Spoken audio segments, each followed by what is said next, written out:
So, where do we start? Yeah.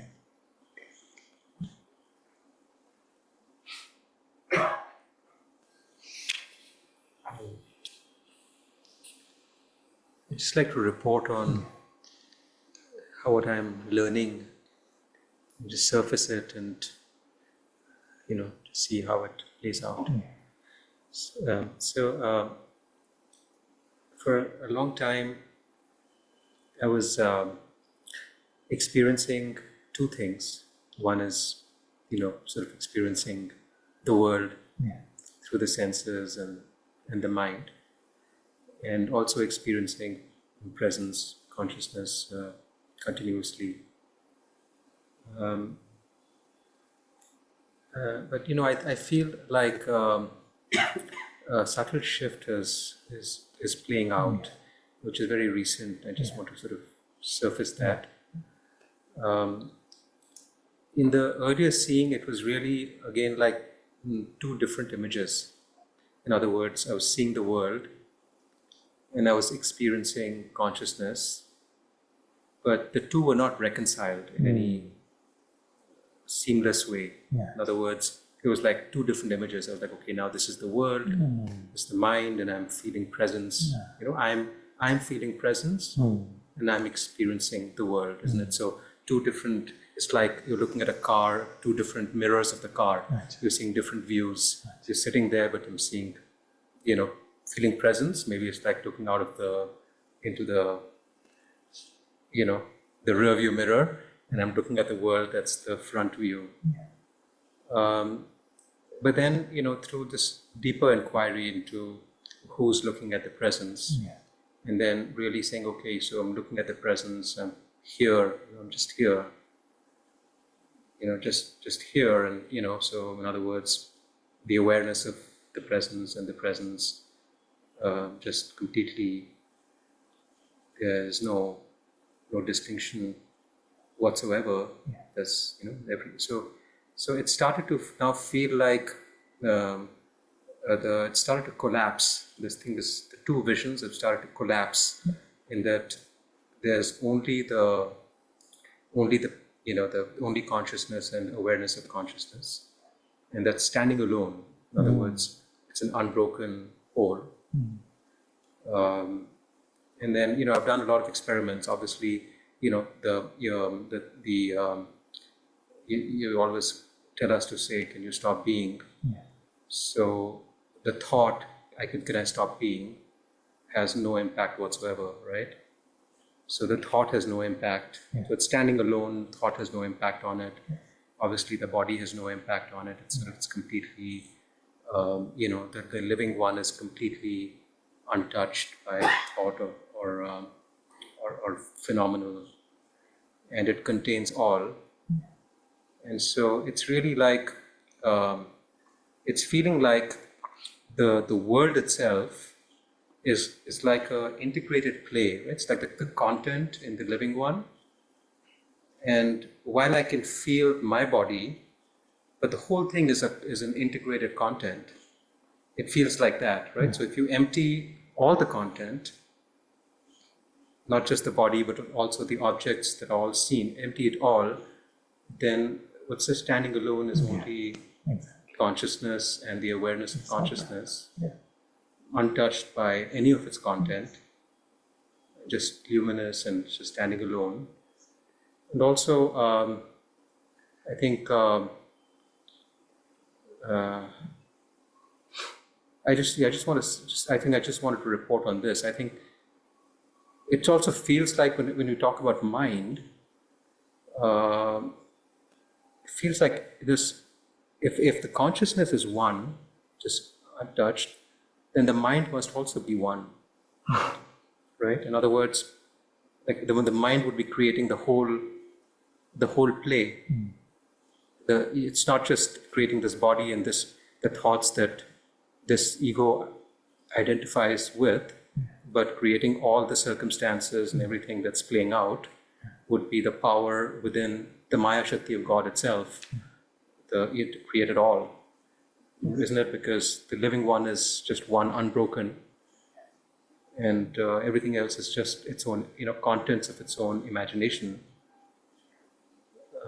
So I just wanted to report, because for me, it feels like a very significant shift in terms of experiencing. We'll come to the second part in a moment, but let's look at the first part itself first. And let's try to simplify so we can just meet it at an innocent level. So now what happens, what is the main thing we are talking about? The main thing that we are talking about, and this changes every 5 minutes, but right now it is coming to say that there's this realm of appearances that we call Maya. You see? Now, this Maya is very compelling because it is not just the realm of what appears outside this body, but all the ability to make connections with what appears within ourselves as well. So desire, so I want something, or attachment, I don't want something to go, or aversion, which means that I don't want this to come, you see. So all of this judgment that we make, interpretation that we make about the appearance in front of us, that then together with the appearances becomes like a force field which draws us into this compelling drama, compelling movie, compelling play, Leela of God, where it seems like this is all there is. You see? Then what happens when we come into spirituality? We are told that there is God, He is real,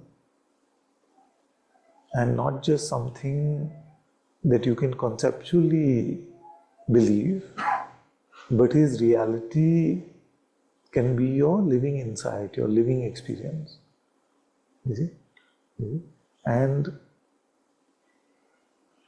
even before we come to His nirguna nature, His nature of that which is beyond attributes, beyond any qualities, we can meet Him as a holy presence within our heart, within our spiritual heart. You see? So, and this has a certain gravitation itself as well. You see, the longing for love, the longing for a deeper knowledge, a longing that draws us within, that makes us dissatisfied many times with the content of the world, that longing is the gravitation force of this. Now initially it can seem like the forces of the world, the forces of Maya, are much more stronger, and they seem to win constantly, and it seems like a battle to keep turning back within. But as we escape the gravitation pull, then we start getting drawn into the heart more and more. Now, if you look at what Arvind is talking about, he's saying that initially, and I'm paraphrasing a bit what he's saying, initially I was experiencing the realm of Maya, the realm of appearances, through my senses, through my perception. You see?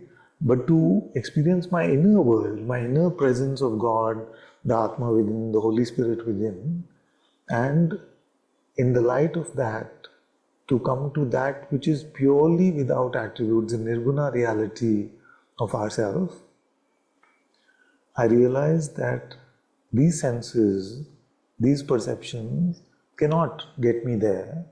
So I was relying completely on a new power that I found within myself, which is intuitive insight.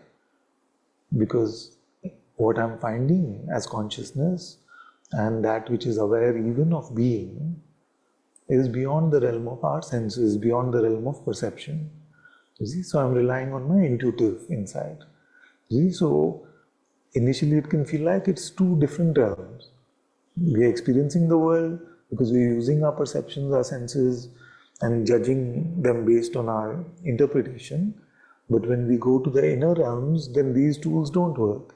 You see? And then we struggle because sometimes we have perceptual experiences, we feel some love, some bliss, some joy, some peace. And this is the feeling of love that I'm talking about, not the intuitive love that we can come to in a moment. And then we feel that I was getting there based on these experiences, the spiritual experiences that I was having. You see?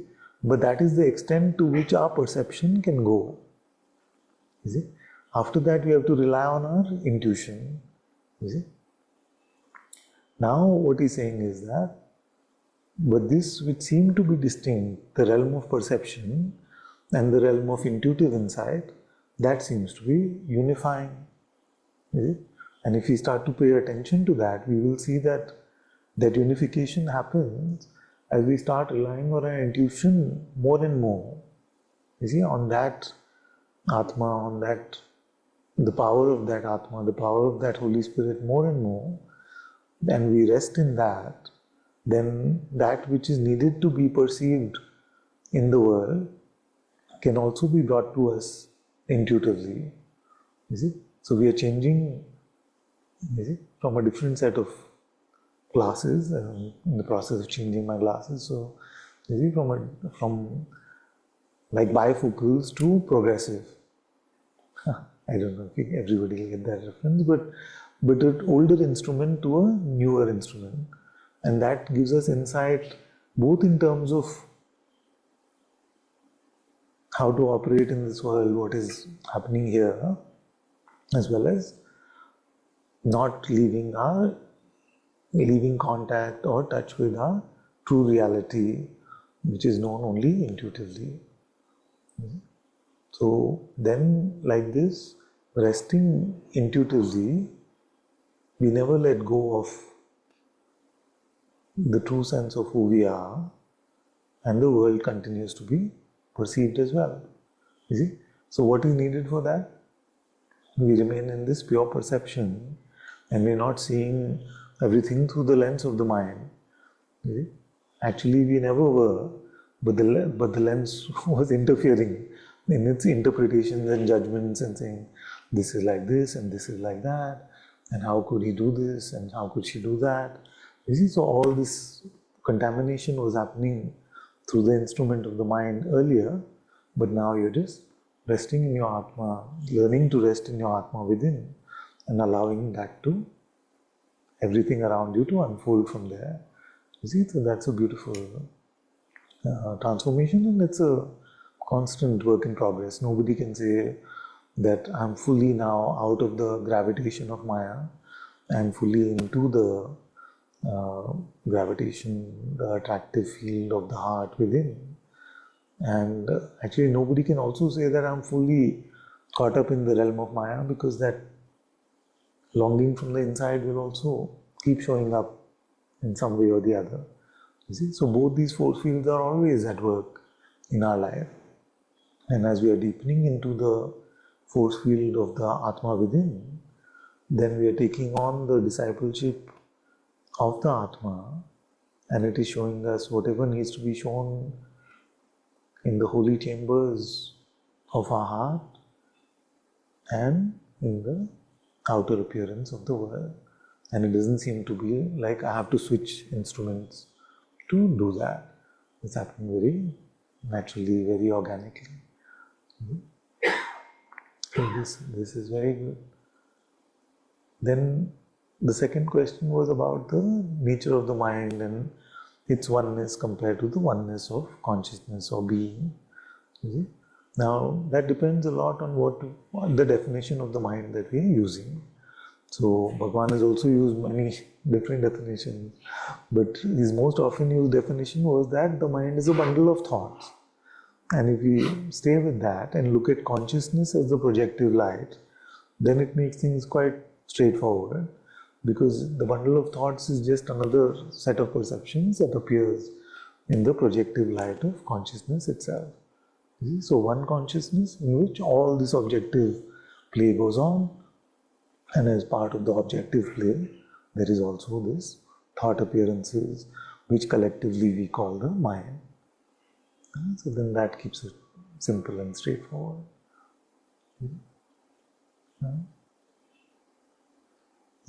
So we come to satsang so that we deepen, we allow ourselves to deepen, get more and more deeply embedded in the discipleship of the Atma, the force field of the Atma itself, so that we remain in love with God and we remain in the insight of pure presence, which leads us to the pure awareness itself.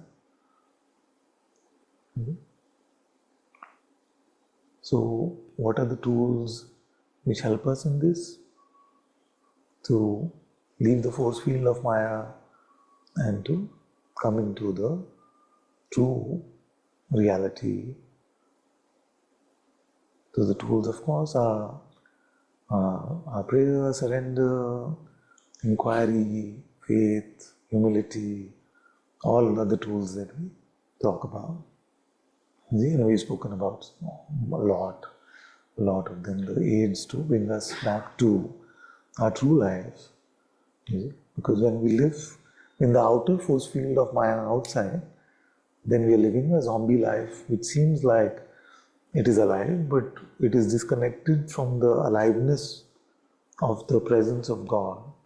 And therefore, no matter what we achieve, what we get, we don't feel an aliveness till we come to the stillness in our heart, till we come to the quietude of the heart and notice the presence, the light of His presence, in which true joy, true rest, true guidance, true insight, all of the truth emerges over here.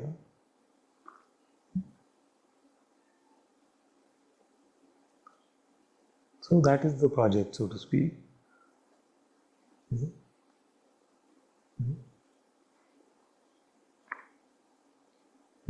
So what happens then is that the mind, which is basically the lawyer for Maya, which will say this outer appearance is how things are, it gives you an interpretation of what is, constantly offering you a storyline on which your life is running. So this mind then says, oh, okay, you want spirituality? I'll give you spirituality. And it creates a version of spirituality which has nothing really to do with spirit. It is about outer things and outer experiences and outer way of life, rather than truly coming into a discipleship of that spirit within our heart, which then we can call the beginning of our spiritual journey.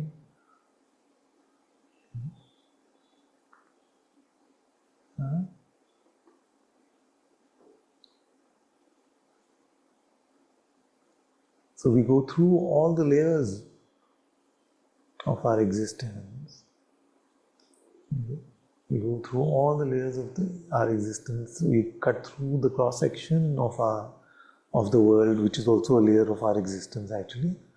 And then our thought patterns, our belief systems, our emotions, our imagination, memory, intellect, all of these things. And under, it can seem like under, but actually prior to all of this is a beautiful, holy place where the Sadguru resides, where the true Guru, the true Atma, the true Holy Spirit resides. And if you allow it to take over your life, then it can start to permeate all the other layers of your existence as well. And your whole existence, your whole life becomes Atmamaya, Ramamaya. It just gets engrossed, immersed in the holy presence of God, which is what the Atma is.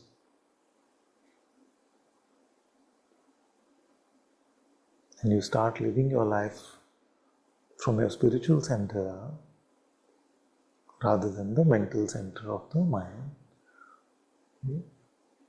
And the more you live like that, the more you're free from the chains of Maya. The more you go into Maya, the more distant your true life will seem. So in Satsang, you get all the tools where you can switch over from a worldly life, from a life of Maya, to a life of true spirituality, a true life actually. Have you noticed for yourself when you are engrossed in the world, then you don't want to pray, you don't want to inquire, you don't want to watch a satsang, you don't want to even hear a bhajan, you don't want to do any of that. You see? But if you have the courage, have the patience, you just switch on a bhajan. Then, if it's a bhajan that has really helped you in the past, then that carries that fragrance to pull you within. You see? Then slowly you can switch over. And in a few minutes, it will feel like, that is the alien territory. God's presence is the real life. You see? And then if you get engrossed too much in Maya again, then again God's presence can seem conceptual. Where is it? I was just fooling myself. You see, nothing like that. This is important. Be responsible. All these thought patterns then seem like they are real, and we let go of the true reality, the true presence, the true light in our lives. And it is actually at the end of the day up to you to determine, is it? Up to you to determine what way you want to live. Is it? Yeah. So the sages can only scare us a bit and say, don't waste your life on Maya. You see, because this opportunity will not come again and again. I can only scare you a bit by saying that the temple that you're building now to God is going to be your dwelling place after this body is dropped. What you're creating and filling in your heart today is what you're going to be surrounded with.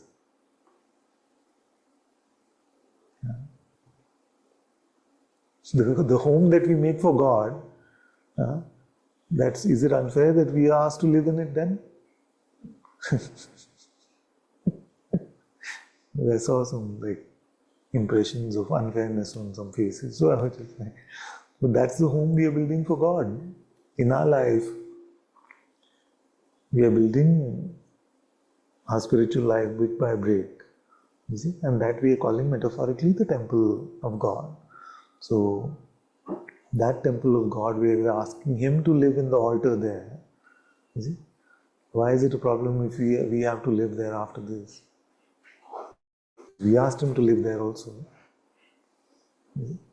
So then, what am I saying? I'm saying that what we immerse ourselves in, you see, is very, very important. So if you immerse yourself in love, kindness, compassion, faith, humility, helping, loving your brothers and sisters in the world, then that your heart temple is filled with a beautiful fragrance, inviting God to come. But if you are filling it with jealousy and resentment and anger and pride and grievances and vengefulness and all of these things, then why is it unfair? You ask God to come still. No? Everybody says, please come. Then if you have to live there, you don't want to be surrounded by this. You want beautiful fragrance.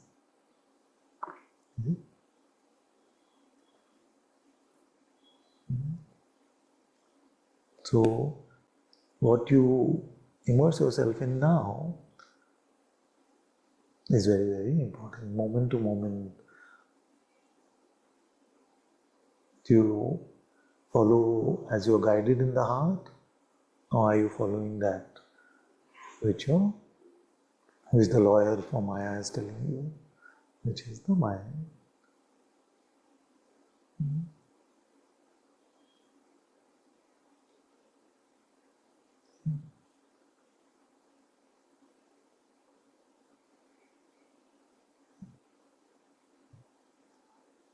So the tools everyone has, and I'm happy to help if you're having trouble with the prayer, the inquiry, just remaining open and empty, whatever you're using.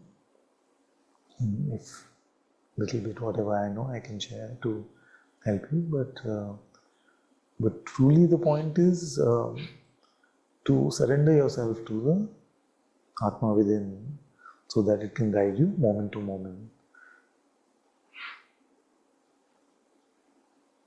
Yeah?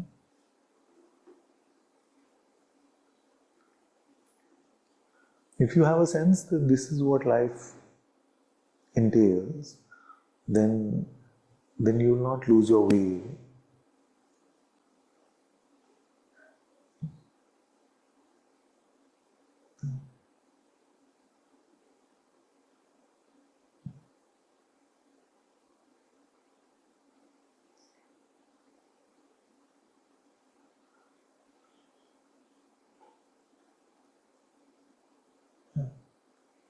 And whatever path you use, say you use the inquiry, you ask yourself, who am I? If that I was a phenomenal object, at some point you would find it phenomenally. Yeah? So, who am I is helpful because it tries to activate your intuitive insight. You see? Because you keep discarding that which phenomena is bringing to you, what your mind is telling you and what your senses are showing you. You see? So the same process exactly happens when we do the niti also.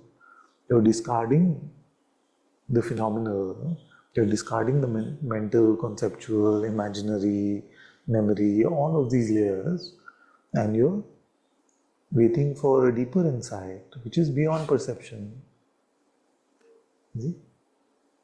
And the same thing happens in the inquiry, in the niti process, in the prayer also. When you say, please help me, God, or you're doing your prayer, you're doing your chanting, ADS, then you're brought to that same point through the perfume of God's bhakti, to the same point which is beyond phenomenal experience, beyond mental understanding. Yeah? So the point is to come to this point so that there the Atma within can guide you to the deeper realms, to the deeper insights of truths, of reality.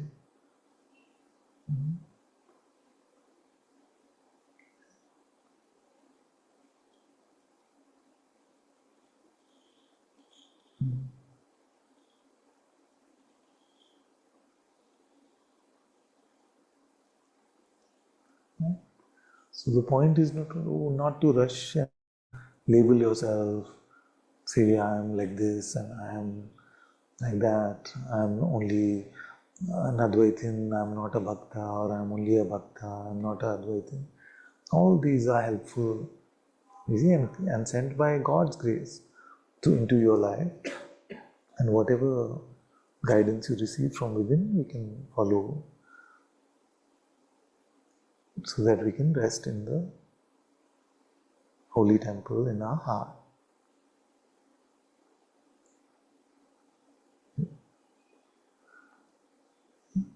And there's a lot of beauty as you immerse yourself in this every day. You'll find more and more beauty. Like, how beautiful is it? Like, I'm painting a story, but it seems very beautiful to share like that. That God probably realized that his Maya is too strong. See? And he himself, of course, his consciousness is playing in it, but I'm just painting it in a certain perspective. So he said, okay, now if I was only to be found purely in a nirguna way, see, then it would be very, very difficult for someone to snap out of the gravitation of Maya and come to true self-recognition. So he said, okay, in a saguna way, as consciousness itself, as being itself, I can be found. Then you say, okay, being itself, unlimited, boundless being. You see? The unlimited, boundless being is also too much for everyone to try and meet. So, how about there be a presence which is available to everyone, and this presence is neither fully saguna, neither fully perceivable, nor fully unperceivable. So your Atma is like that. Say, I sense it in my heart, I sense it. So that sensing it, so you have a sense of presence. You see, the sense of presence is the holy lifeline from God. You just have to follow the sense of presence all the way back home. What is that sense? You can sense it. So it's called the primordial vibration. You see? So it was purely nirguna, then you can't call it a vibration. You see? There's a sense about it. You see? So you can sense your Atma, you can sense the presence of spirit. When you are sufficiently detached from the play of the world, then this becomes more and more clear to you. As you follow this sense, then the unbounded, unlimited being, also you know, but not conceptually, you recognize yourself, your true nature as pure consciousness, which is boundless, which you cannot perceive anything which is boundless. And finally, you also find that which is the absolute reality of the self, of which even boundless or bounded, being or not being, none of these things actually apply. The sheer nirguna, attributeless nature of your reality as pure awareness, you come to. So suppose then you say that, okay, but even this primordial vibration, I have a sense it is there, but I can't really meet it. You see? So what can I do? You see? So even for us in that, He has not left us without help.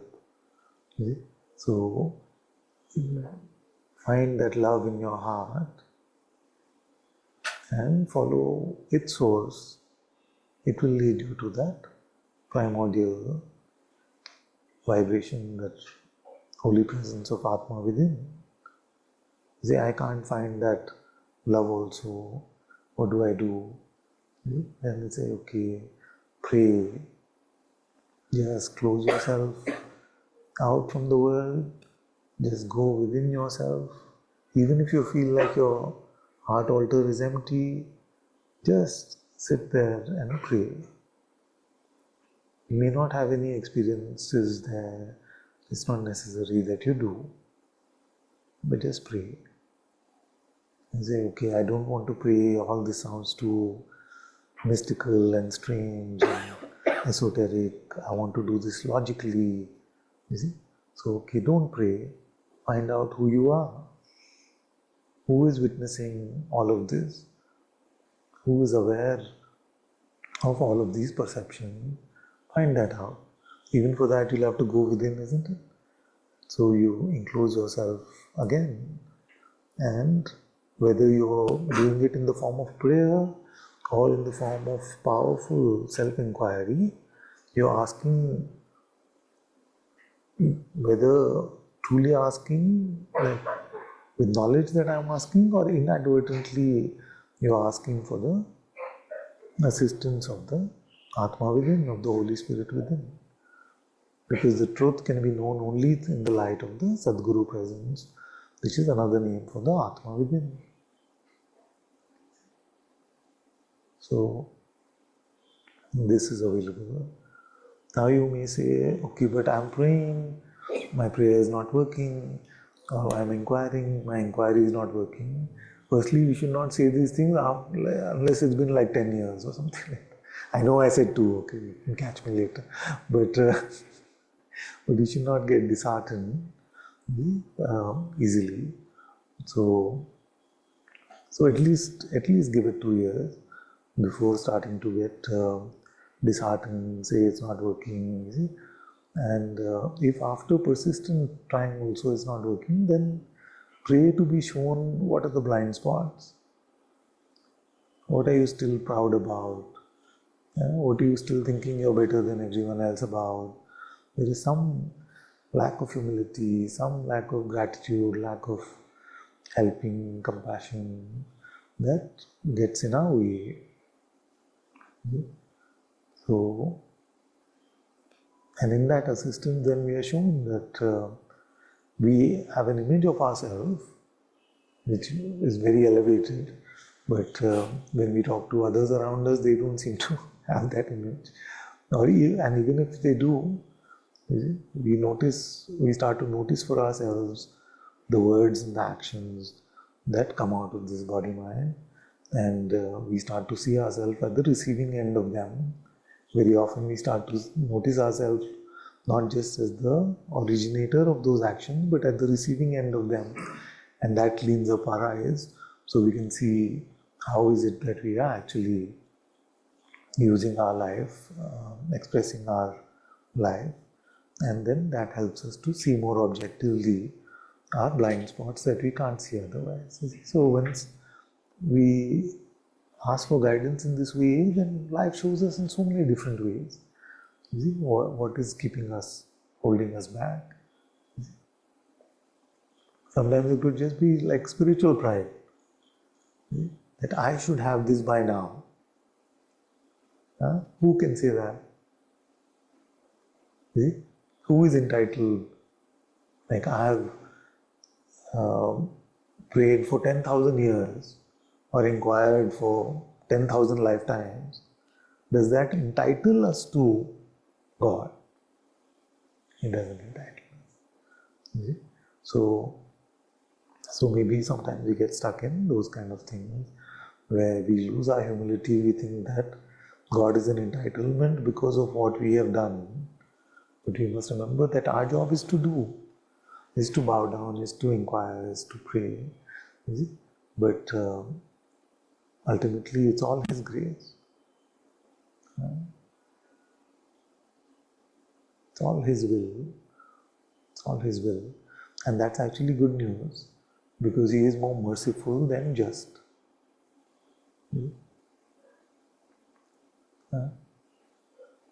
Have you looked at it this way? Like, probably the scariest image of Jesus is that one day He will come as a judge. Isn't it? So, then we should not ask for one that is just, because the judge will judge justly. But that scares us. You see, so we are not looking for justice, we are looking actually for mercy.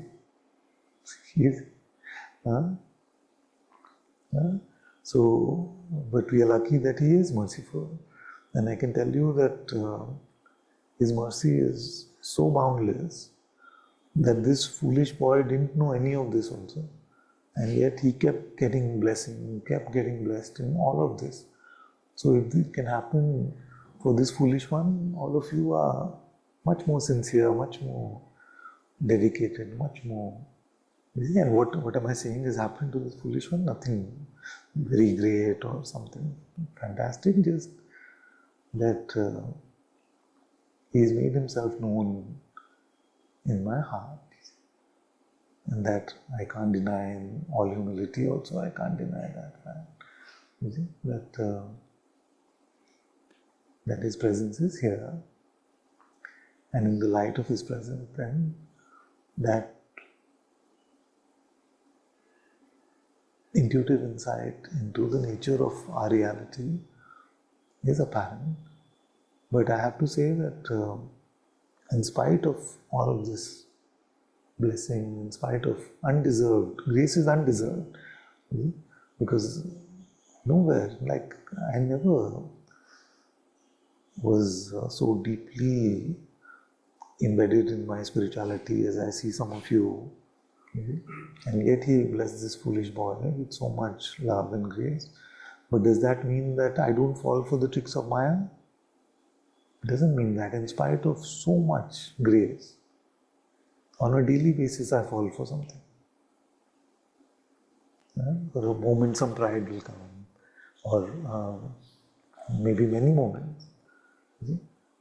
Some idea of knowing better will come, of saying that my life should only go like this will come.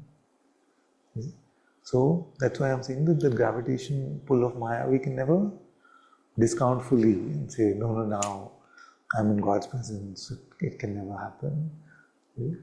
So we have always to remain humble and to say, all is God's grace. Thank you for what you've done with this life, what you've done with our lives. And I'm saying for all of you,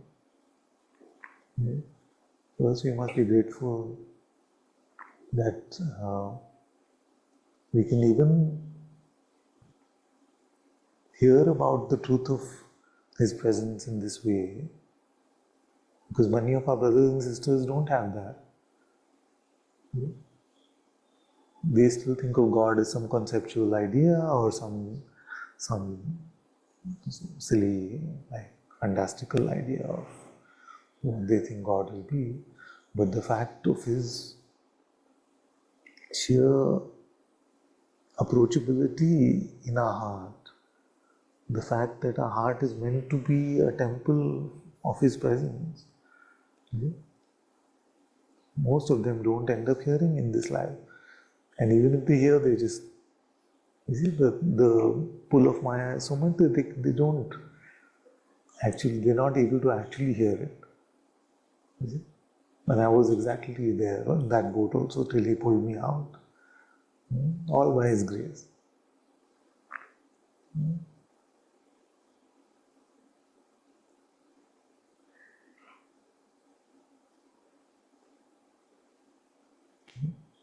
So,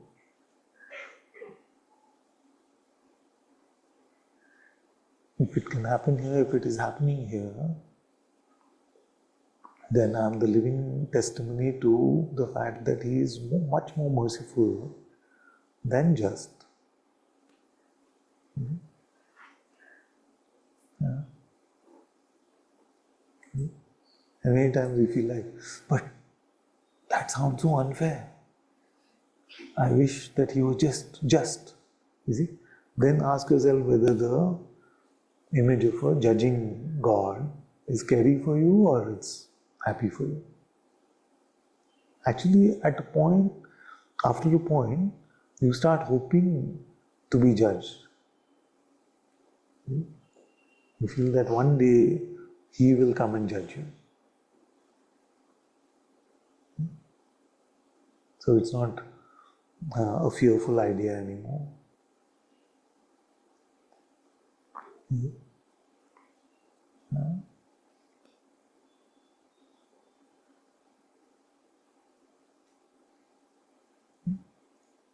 So then the situation changes, you see, because the judgment of God can be looked at in two different ways. One is that you're the convict. You see, you're the what, plaintiff? Huh? Accused. You're the accused. And he's like in a criminal court and you're the accused in the witness chamber and he's judging you. But that can change into you are going to the judge for mercy, for His judgment. That the tormentor called Maya, the tormentor called the mind, is oppressing my life. Please judge me. I want only you. Please judge us and remove this one from my life.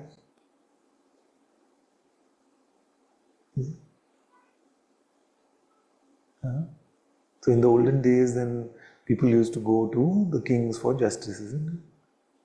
And this is happening, he has taken my land, or he is not living up to his end of the bargain, we had a trade deal, so the king would then resolve things.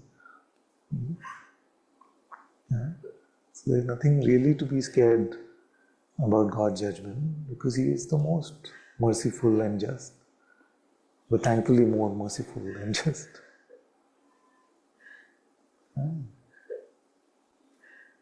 You see how many different ways we can look at the same thing.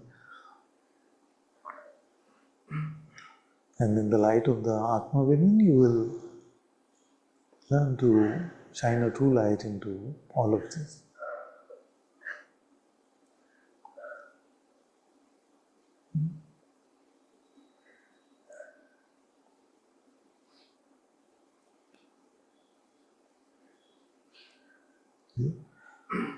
But the number one advice probably I have for all of you is that don't try to do your spirituality, whether even if it is fully like jnana based or whatever, without the assistance of God, without His helping hand.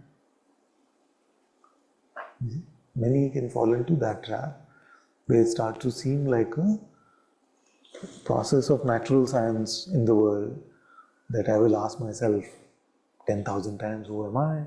Then like a scientific experiment, something, some chemical reaction will happen and will produce a compound called absolute reality. So it doesn't work like that. Because without His grace, without His presence, firstly, nothing will happen. So the Sadguru within has to reveal itself first. And in his guidance, then we can come to that. And then you can't, that's also very important, because you cannot claim any achievement based on that. I'm self-realized. You see, what is self-realized? I realize what my self is.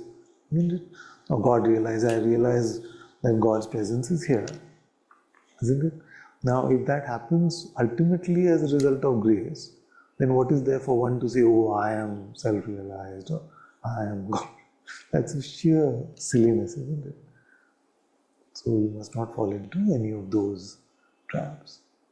And the second thing is that when your heart is hard, you see, when you're being selfish, when you're being proud, then your self-realization goes. Your God realization goes. Because it's a moment-to-moment thing. Okay? Nobody can say that I am forever self-realized or God realized. Okay? Because if you blocked your heart, if you hardened your heart, then intuitive insight is not flowing. You're just relying on some memory of something. And the thing is that the nirguna nature of reality you can never store in your memory. Like, what is awareness in your memory? Like a dark room, like a dark empty place. That is not awareness. You see? So, you cannot say it like I climbed Mount Everest, so you have a photo to show. You see? Or a badge, or a certificate, or a medal. You can't use that. It has to be moment to moment. Is yourself being recognized this moment? Then you are self-realized for this moment. Is God's presence apparent to you in this moment? Then in this moment you are God realized. But the next moment when you're being and you're taking yourself to be a body-mind, then you got involved in some anger, pride, silliness, whatever, then is God real for you? No. You left Him behind. Then what is the God realization? You're not. You're being like as if you are a bucket of meat. You see? So you're a bucket of meat realized, not God realized for that moment. You see? So there is no, so that's why unlike in the worldly ways, this is very different. You see? So in the world, people are still chasing enlightenment certificates and certificate of true insight and all of that. But all of that doesn't apply. Who's a true teacher? Who should be teaching? Who should not be teaching? One who is telling the truth is the true teacher. Like if they're sharing with integrity, is a true teacher. One who's lying is a false teacher. Lying, making up stuff, exaggerating, You see, like that kind of stuff is a falsity. That's all. As long as you teach from what is the living inside for you, you can share. So don't get involved in all these nonsensical things.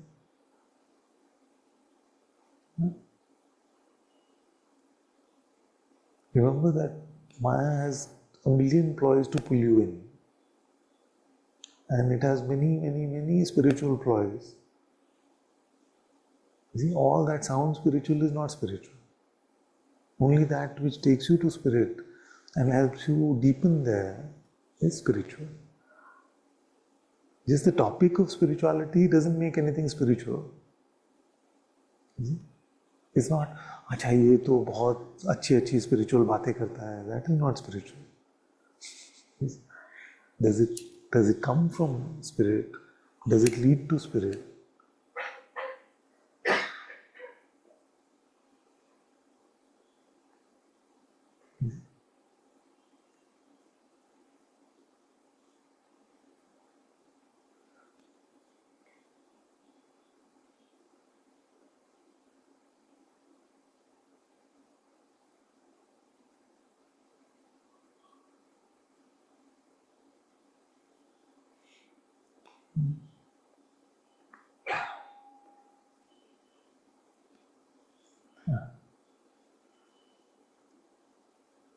Getting a sense of what I'm saying?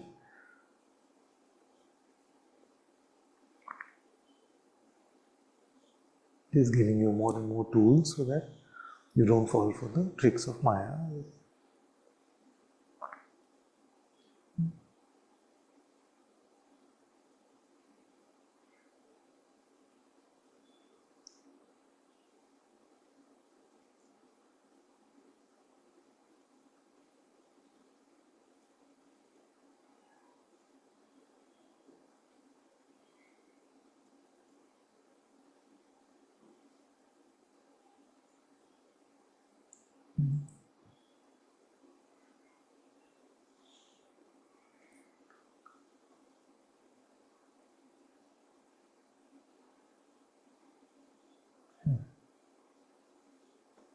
Yeah.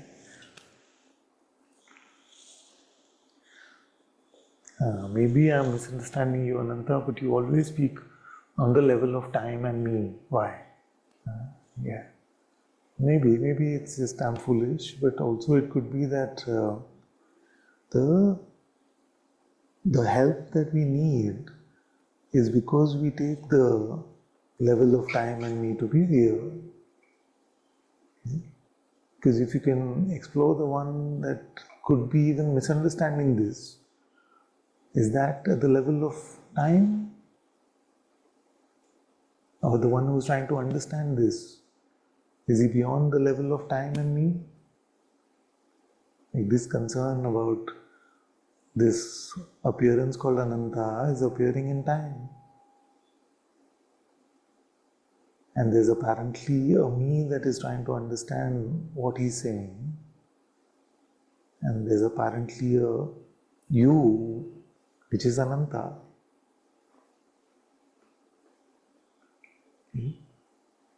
If you've left it behind,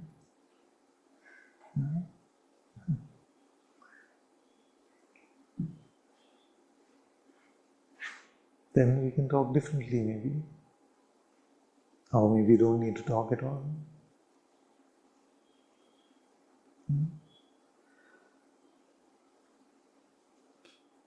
But it's very important to not just, and what I'm ranting against constantly is like a lip service spirituality. Where we come into Satsang and only say the absolute thing. But our life is not like that. We don't live like that. We're quick to anger, quick to hold grudges, quick to become proud. We're quick to pick up the me. Yeah? Let me not say we, I am. Yeah, I am. And maybe that because I still am, so it seems true to me to share in this way as well.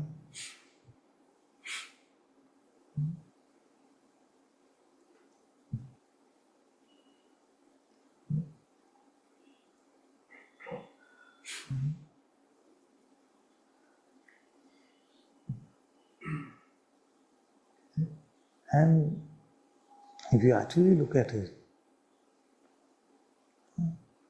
what are we being pointed to?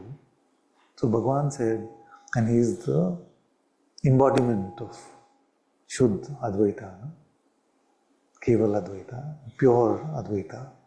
So he said to us, remain or abide as the self. Who is he telling? The self is abiding as the self. So who must remain or abide? So whether we say remain open or empty, abide as the self, or Papaji says keep quiet, who is he saying that to? Consciousness? Okay. So that consciousness, which is speaking to consciousness, and if you are more attracted to that kind of, you can get that book from me. I can send it to you. There's a book called Consciousness, Speaking with Consciousness. But even in that, why does consciousness need to speak with consciousness? Because it's like the process of like leakage that happens in consciousness. It's like a drop which takes itself to be different from the ocean by saying, I am something. And all spiritual instruction is for that, I am something. Because what is to be said to I am? What is that? You see? So that one, which is consciousness itself, then consciousness itself reminds it to look back within. That's why the metaphor of the folded mirror, where on both sides of the mirror, is the consciousness. See? Or the snake eating its own tail. See? Who is the snake and where is the tail? One snake, isn't it? So this tail of Maya is rattling too much. So then the snake starts to eat itself. And you'll notice these things experientially, of how your separate identity, individuality starts to merge more and more and more. And maybe we'll all come to that point one day where everyone's so deeply engrossed, immersed in their true nature that Maya is not functioning for them. And maybe I'll be the only one left. The foolish boy who still gets caught up in the traps. Then a different audience may come.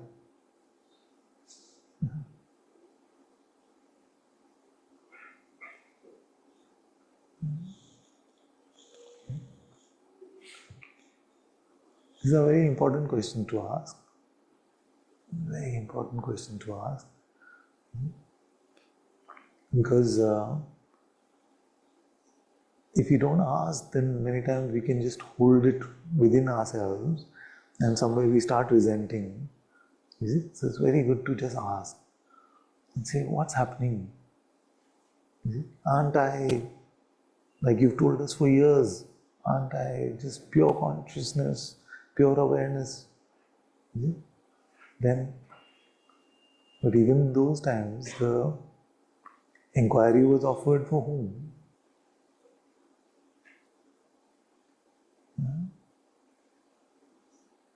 So, it's good to ask and check. Are we free from time and space? What is our day-to-day life like? Yes, of course.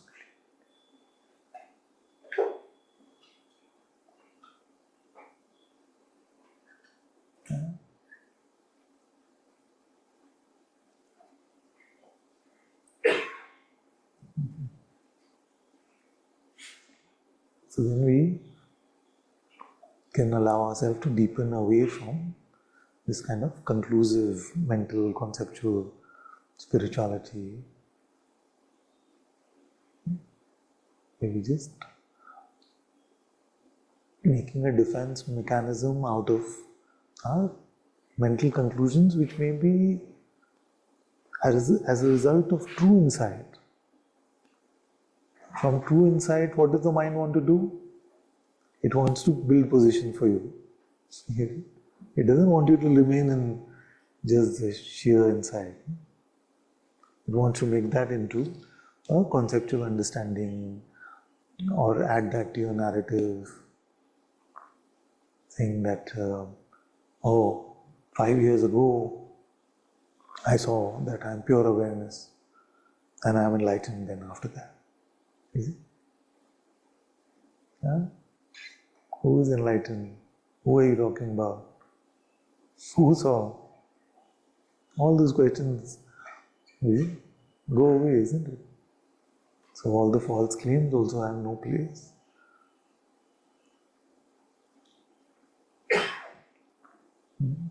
So most important is to have integrity with yourself.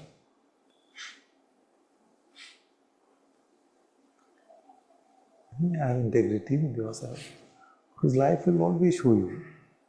Then what people do, I've seen so many of them, that they're actually suffering inside, feeling a lot of grievances, resentment, all of these things inside, but they got so stuck in the egoic, like, I am that position, that they're no longer working on themselves. Because they got stuck in that conceptual idea of I am that, not living the true insight of being that, moment to moment. Is it? So be careful of these tricks of Maya.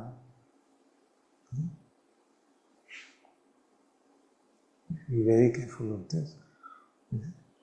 Because this is how, on the way to coming to the feet of Ram, we can become Ravan.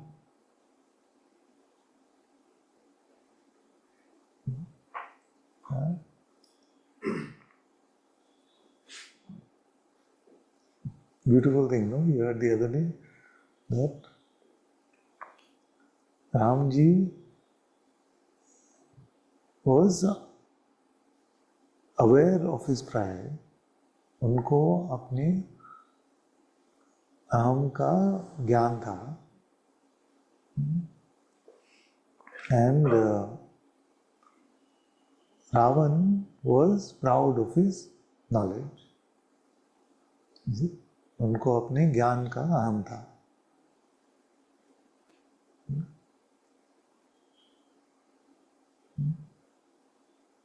So knowledge of pride versus pride of knowledge.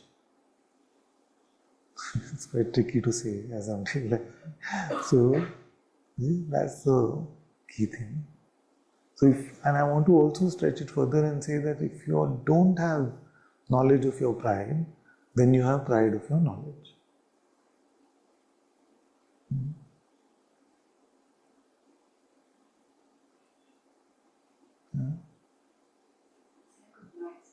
It's a blind spot.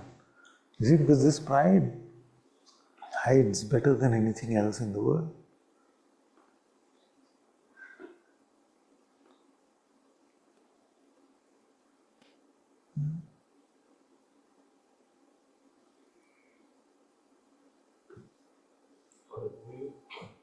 Getting rid of pride will be outcome of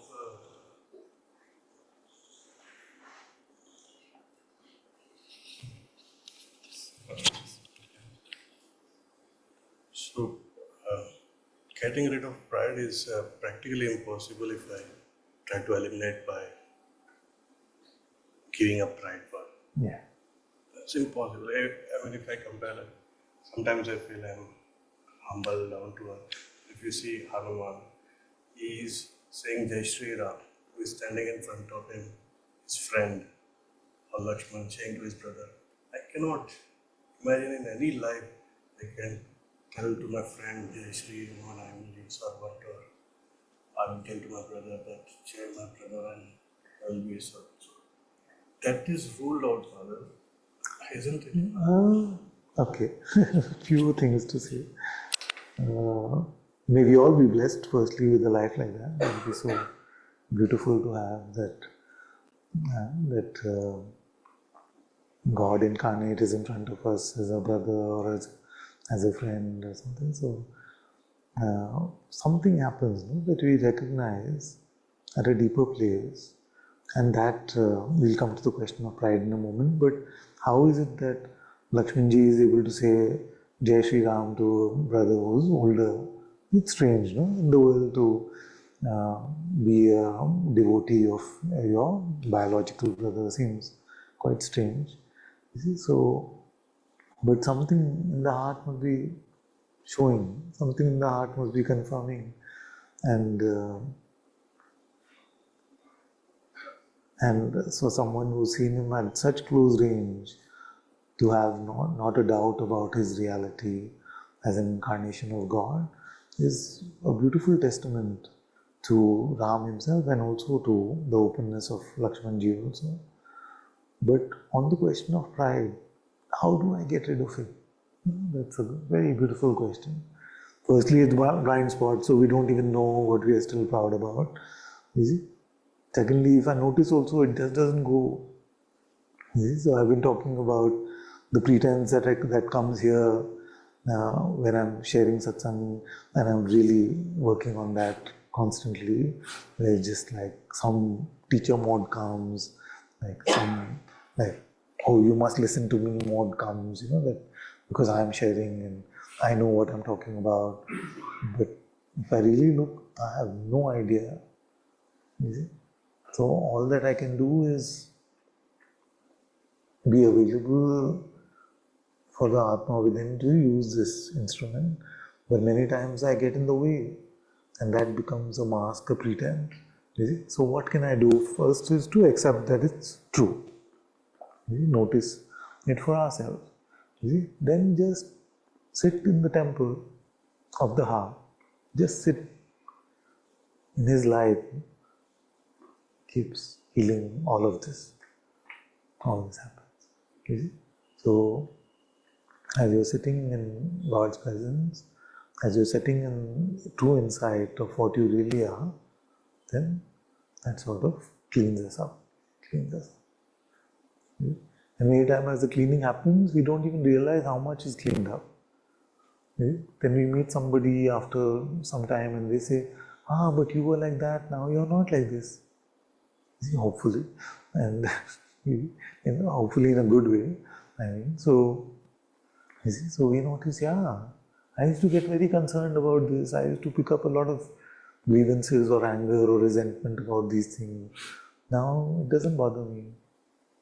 We learn to let go more and more, and it happens. Like 99.9% of the transformation will happen in the silent presence of the Atma within, and only even less than 0.1% will happen through the words of satsang. And I have to say that even the presence, being in the presence of Sangha together like this, deepens us in a much deeper way than just what we are conceptually understanding in hearing the words. So like this you see that it will go. Hanumanji had a very tough time. Some of the backstory. So the version that there are, of course, hundreds of these stories, but the history that I am aware of is that he was really praying to Shivji, to Shiva himself, and Shiva agreed to become his teacher. And Shiva said to him, Part sent me this actually first. So Shiva said to him that, who are you, Hanuman? See? So Hanuman said, I am this one son, I am this one son, I belong to this. He's saying, no, I'm not asking your lineage. I'm asking you who you are. So he says, I am Vanar, I am this. So he's saying, I'm not asking for your species. You see? I'm asking who are you. See? He says, and of course then all the name, I'm not asking for your name, I'm not asking for any of that. So Lord Shiva gave him the guidance that he must find out who he is. So then Hanumanji tried for a long time, just kept asking, who am I, who am I? And in that process, whatever pride may have been there, got completely extinguished. And at one point he was completely on his knees, literally praying to Lord Shiva.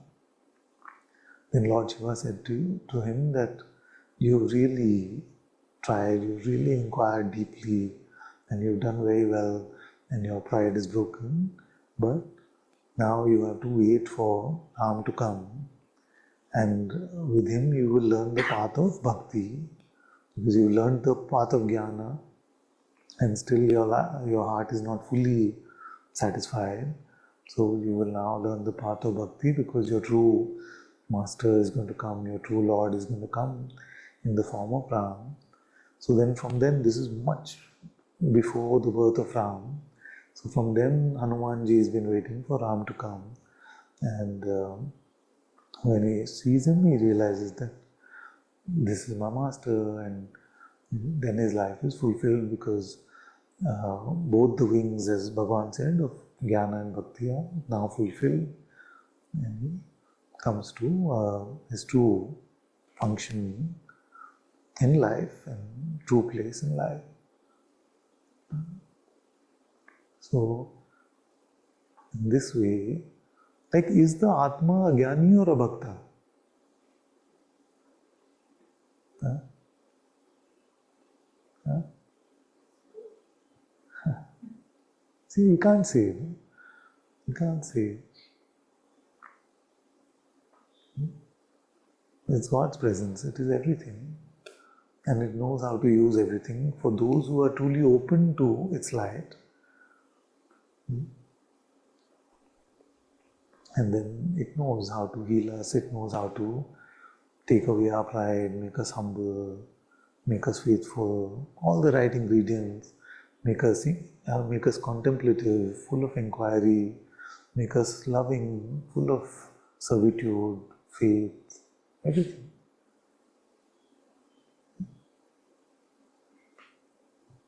That is why it's very different from the discipleship of the Atma is very different from getting a master's degree.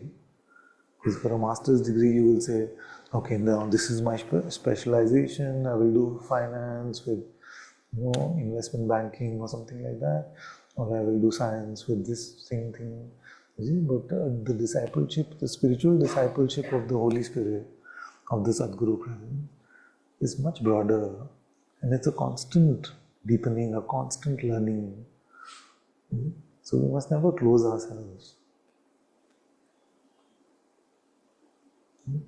Fully surrender your life in the arms of the Atma within. Let yourself go. Then it will carry you every moment in such beautiful ways. Because our mind will restrict us to a conceptual idea of spirituality. And soon you will forget about God.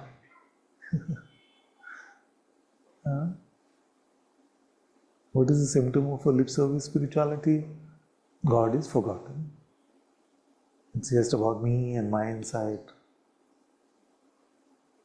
But true surrender is forgotten. We don't remember that everything is His grace. So break these boundaries, break these concepts. I am like this, I am this is my path, this is what I do. Just, I am in the tutelage of God's Spirit, of God's presence, that's all.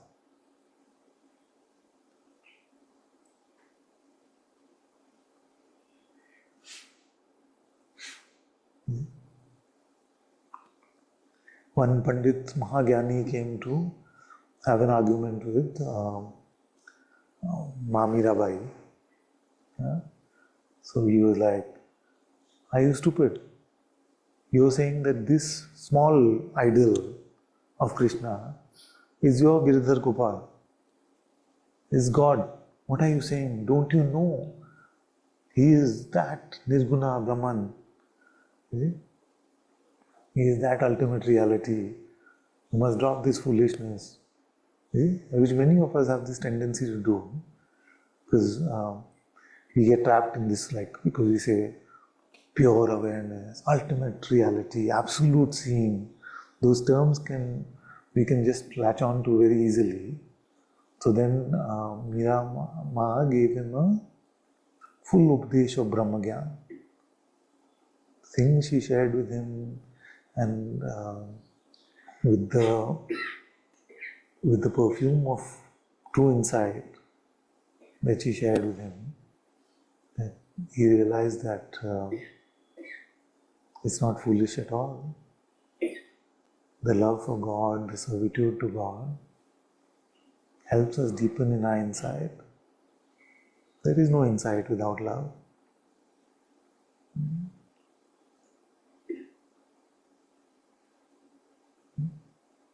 And same story happened with everyone. Tulsidas ji also, people laughed at him saying, two scriptures are written in Sanskrit, what have you written in this Avadi language, local language? And over he had to prove himself.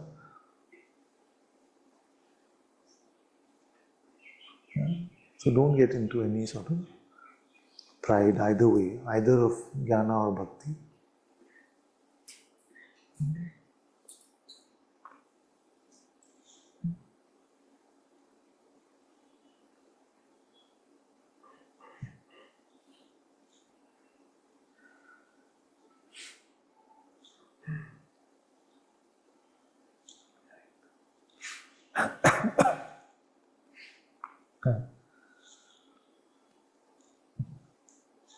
Yeah. Some question is asked on Buddhism, no? Buddha. So, what is that Buddha nature? What is that Buddha nature? You must come to a true Buddha nature. If you don't come to your true Buddha nature, if you don't have reverence for Buddha, then would there be a Buddhist? This is the same thing about Nagarjuna. Because Nagarjuna, if you would say, is there God? You would say no. Is there anything like consciousness? No. Is there anything at all like worthy of reverence? No. Is there anything worthy of irreverence? No. Everything was no. You see? So then people got very upset and said to him, if everything is no, there is no Buddha, there is no God, there is everything you say no, no, no, then why are you still a Buddhist? Why do you identify as a Buddhist? Why do Buddhists come to you? So he said to the attacker that, brother, you're misunderstanding what I'm saying. Because any concept that you grasp onto will then prevent you from meeting your true Buddha nature.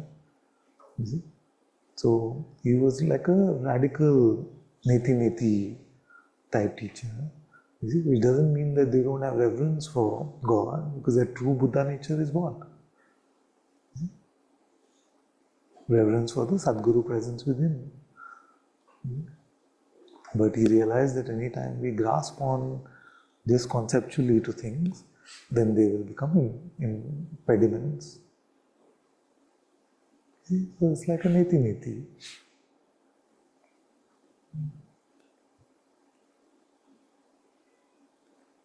So there's no spirituality without spirit.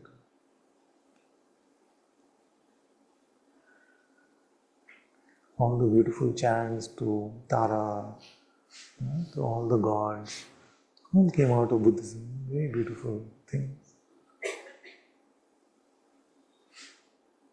There's no true religion without reverence, without faith. To be intuitive, you have to have faith. To know that there's something beyond the perceivable needs faith to start with. Otherwise, the world only seems real.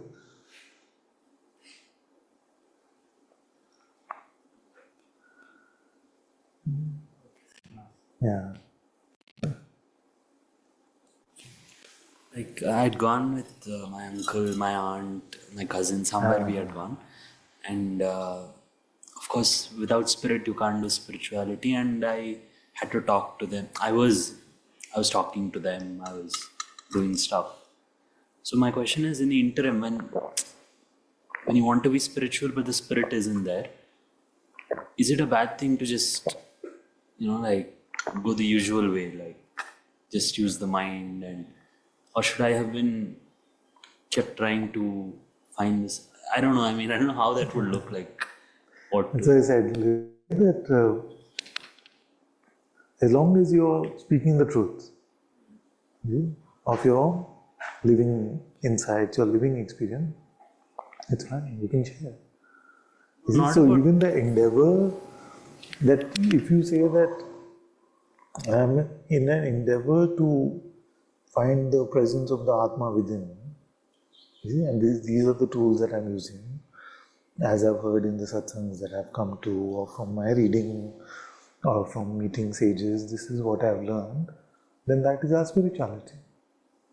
You mean like talking in the world, if you go and notice, most spiritual teachers are not saying that I've met the Atma. They're not saying that, but they're saying that that this is how we can meet it. By reading the scripture, by reading, by doing the chanting, by doing the inquiry. That very few are actually saying that that they have come to that realization or recognition. Does that make it a fake spirituality? It doesn't. But if they were to lie about it, and say this and that and that, and just coming from pride, then that would make it a fake spirituality. I don't mean talking about spirituality. I mean actually wanting to be spiritual. I might not talk about the topic of spirituality, but I have to do things. No, tell me again, you were with your uncle and aunt. Uncles, aunt, cousins. And then you wanted to be spiritual in that process. I was in their company. Yeah. And ideally I would want to be connected with the spirit and follow what the spirit says. Yeah. Or just to be in the company of spirit. And if that's not happening, should my sole attempt be to keep doing the prayer or inquiry and not just have chit chat or just get into random chit chat and all that? I don't know what I'm saying. Is that making sense? Yeah. Yes. I feel like in a way you're saying, can I leave God's presence or my attempt to be in His presence to be involved in that? No. Whatever needs to be done in that role playing at that moment will also come from there.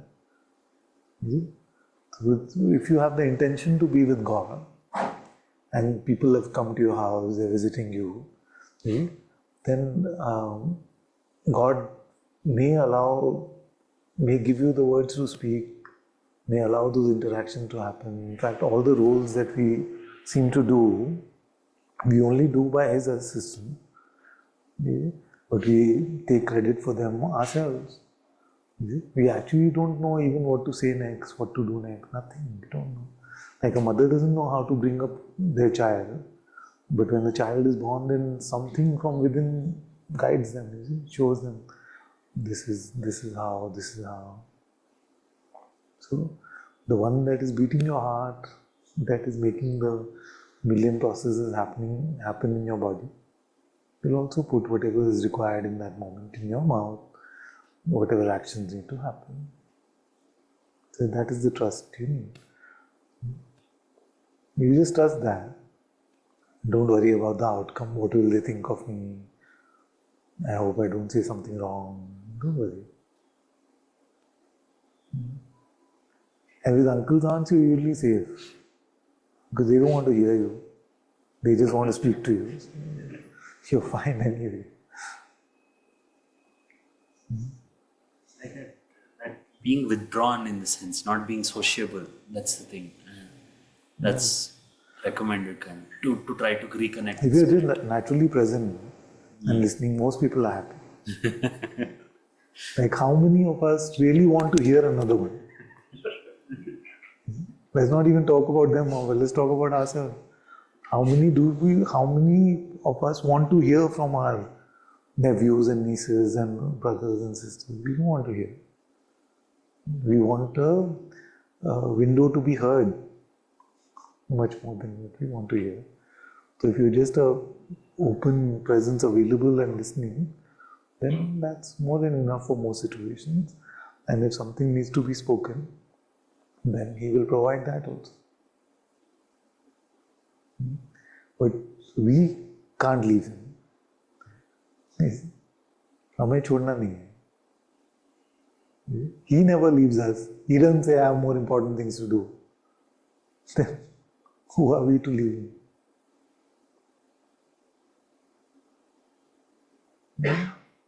Stay with him and see, what happens. See if your life becomes robotic and people think you're stupid. And if this was the maximum risk you had to take to be with God, then such a worthwhile risk. That the world will think I'm stupid. I don't see the right things because I'm in God's presence. That's all. For you to build a temple to God in your heart and to forever live in His presence, if that's all you needed, that's not such a big deal. But if you can't even do that, then what are we risking? How risk-free can our spirituality be? Is it? We would risk it for money. Is it? Uncle and auntie are coming, but if I have a business meeting and I can make some 50 lakhs in that business meeting, then you will tell your uncle, auntie, I have work, I'm going. Is it? So you are not then worried about, okay, how will I look? They'll think I'm rude, whatever, but because it's 50 lakhs. So for money we will do it, but for God we won't. We are not scared. We are scared of spoiling our image for God, but we are okay to spoil it for other things which are just ephemeral things of the world. Then, so how rich do you have to be? Suppose somebody was a billionaire, can they buy God's presence? Suppose you are the richest one, like they say, at one point, these Rockefellers or something. Could they just go somewhere and buy God's presence? Come, I'll give you all my wealth, you give me God's presence. Can they go to any temple like that, any church like that, any place of worship and buy God's presence? No. Because there's a different wealth, and I'm not saying, I know that we are not that attached to money, but I'm saying generally in the world it's so upside down. No matter what material possessions we have, no matter what we've built up in this life, no matter how our body looks, cannot be exchanged for God's presence.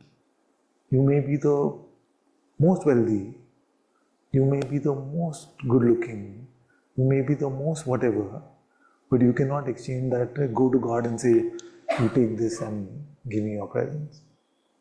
It just won't work. Is it? So it's a completely different type of wealth that you need to build, and that is the only wealth which is eternal. So don't neglect that, don't negate that for anything at all. Because we don't have much time.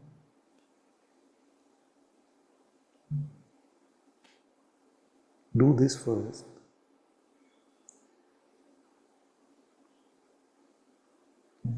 That's why very important, start your day with God's presence.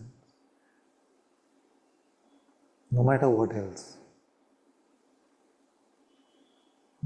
Come to His light, come to His presence, then you see that it's easier to stay with Him throughout the day as well.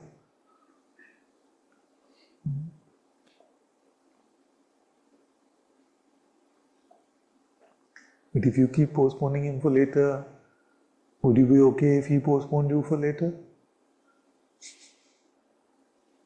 No?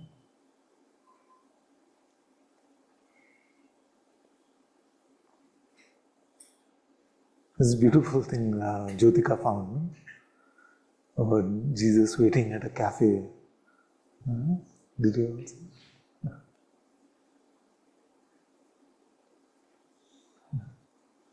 So they say, So he's just waiting for us, and we show up, and we're just like so half-hearted, and then we just like mumble some prayer just for name's sake, and we go away. And then Jesus says, okay, maybe tomorrow. And again, next day also we do the same thing. Maybe tomorrow. But isn't this our usual approach to spirituality? Everything else is more important. But God can wait.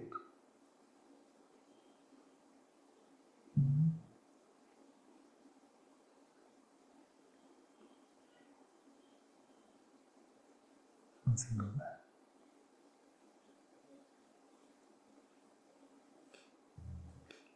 Although yesterday I went for a movie and it's called Inside Out 2. Inside Out too, okay. And it's very beautiful. I've seen the first one, yeah. So it's in this movie it talks about beliefs. Okay, So emotions, beliefs, thoughts, and consciousness. okay. That's it, and consciousness also. Oh, wow. So to say that, and I was wondering. I asked my kids after that, what were they talking? But they stopped at that beliefs, and the beliefs of that girl is making her personality. It's good, bad beliefs, and all, and that's where they stop. It's very nice to see how they, Very good. Really something got seeded.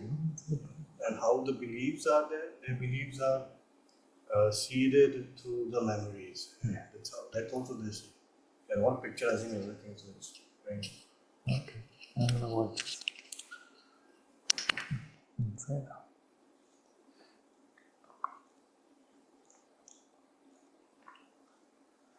So prioritize God, number one.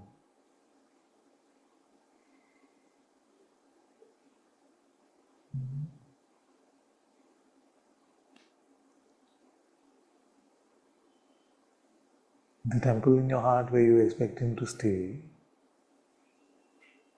What if one day you ask to stay there forever?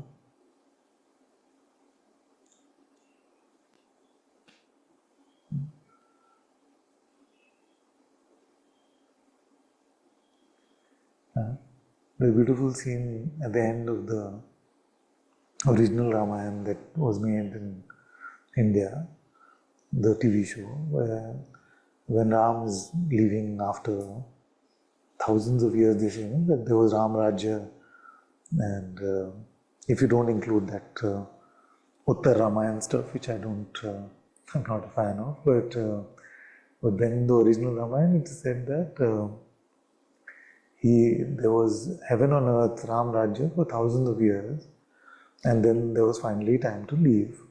So as he was going, all his bhaktas also went with him. Yeah, they also went with him, and they found a place with him. In the show they showed them becoming like devtas, and they went with him to stay. So I was just feeling like, where will they stay after they go with him? Because God will probably give them a house just like we have given him in our life.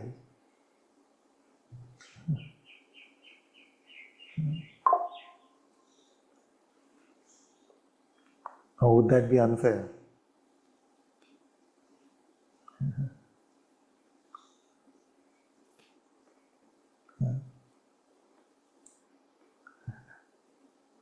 It's a question worth contemplating a bit.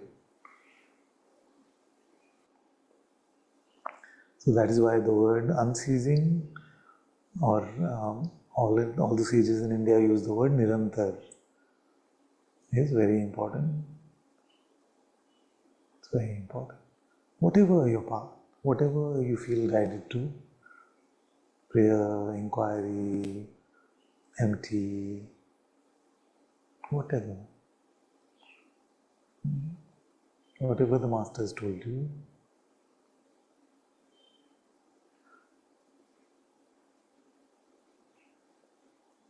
But we are not to stop.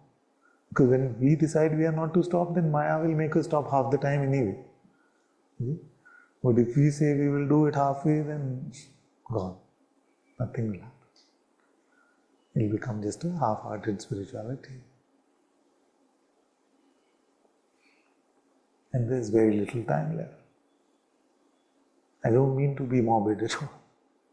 and is telling you that you start to see the limited life that we have remaining more and more.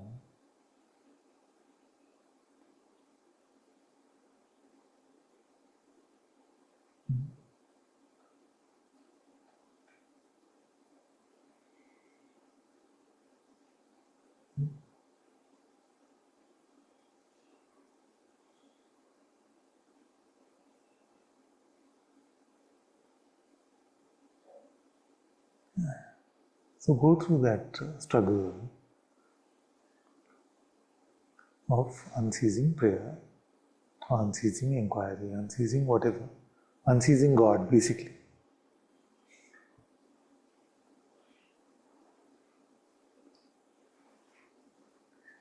Because in that you will see how much free from Maya you really are.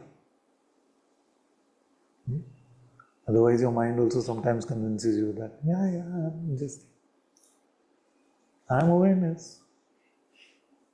Nothing is happening.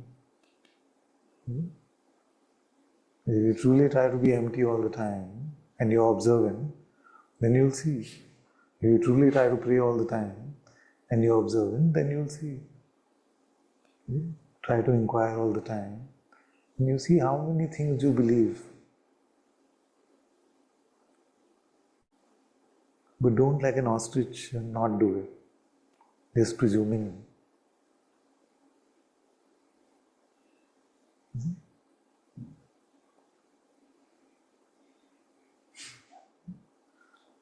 Bhagavan, after his enlightenment experience as a young boy, then did tapas for many years, to the extent that ants were eating his body and all of that. Why? He already saw he couldn't die. He is a deathless reality. What is the need to do anything?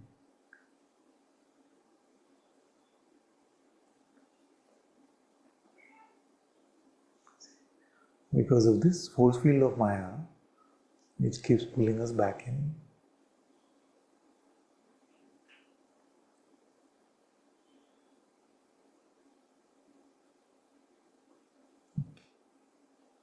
And the beauty of the ways of God is that prayer teaches you more how to pray.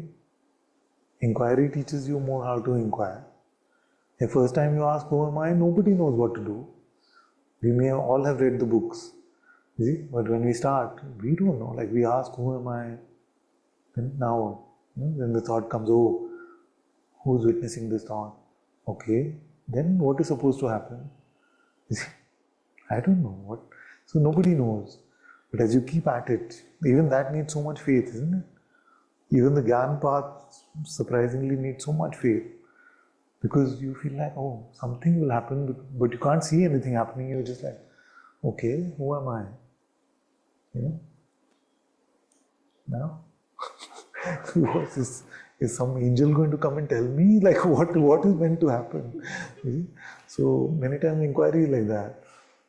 But as you keep at it, day after day after day, then you start getting a sense. You start getting a sense that something is transforming within, and I'm getting an insight into that which is beyond perception, beyond something that I can ever fathom. And then life seems to get transformed in that process.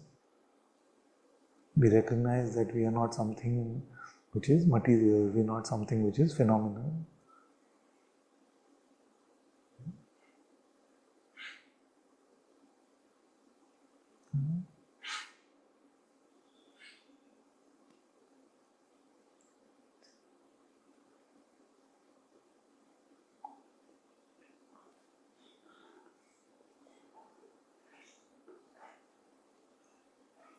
And then do they stop the insights? No. Always continue. You start to realize that time and space are notional. Start to realize that this world appearance is very flimsy. It's just on the surface level. You are much deeper than that. So much insight keeps flowering. Just if your focus is on God, then all this reveals itself. Or if you focus, to put it another way, is just on finding the truth.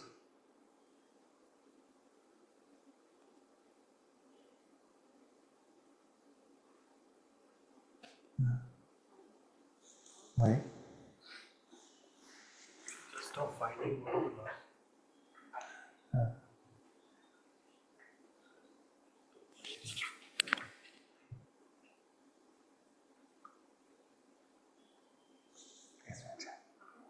I have this fear right now that I have to be away from satsangs. Yeah. I have to be with parents and Yeah. work. Yeah. So how can I be nirantar and constant during such situations? Yeah. I think that's the apprehension I've been having.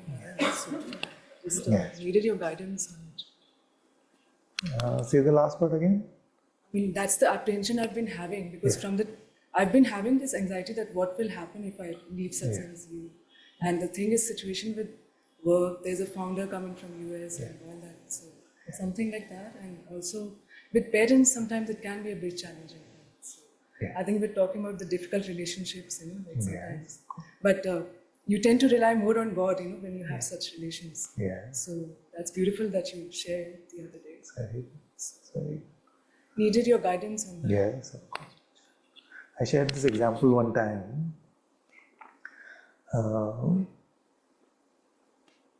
And I have to first say, because one day he'll see the recording, so my son is really sweet. Most of you have met him also. And in spite of growing up in his age, he continues to be very, very sweet, very gentle, very sweet. So now, if he's watching a cricket match, and he calls me, like, Pa, I was missing you. I want to talk to you. Are you watching the match? Let's watch together. Something like that. It's nice. No? You feel like, oh, my son loves me. He called me, and it's nice. We're spending some time together. So, in that case, we could constantly watch the match together. It's completely fine. No? But suppose that he was having a very busy day at work. You see? And in that busy day at work, with all these meetings, all the things that are happening, then thrice in that day, he just remembered me and said, love you, Pa. No? Then I would feel like, this one has more value somewhere. You see? So don't worry about that, about your life situations and things. In fact, the harder they are, you see, and still you make that little effort, he knows. See, he knows. You see? Yeah, so if you're fully in something where you can't focus and yet you turn to him and said, Ram, Ram, Ram, Ram. You see? And you had this thing that, I can't do it all day, and yet now I have this opportunity, I can just pray for a minute. You see? Then that is of great value. You see? Because there is nobody who is aware of the life situation and context more than him. You see? So we can trust him with that. That if we are being true and we are just truly making every attempt in our heart, but something is so important and engaging and things like that, and yet in the middle of all that drama and the worldly maya, we just see? That is valuable then. You see? But if you're just nothing is happening and you're like, but I'm with family, what to do, then you know for yourself, that you just know that I'm in Goa with family. You see? Then that also he knows, like we know, he knows much more. You see? So that's it. If you're just being true to yourself, it's fine. You see? If you're not being half-hearted, you don't have to worry. Sometimes when you're at work and there's some meeting and some topics come up and something like that, for like half an hour you may forget. You see? But then you remember, that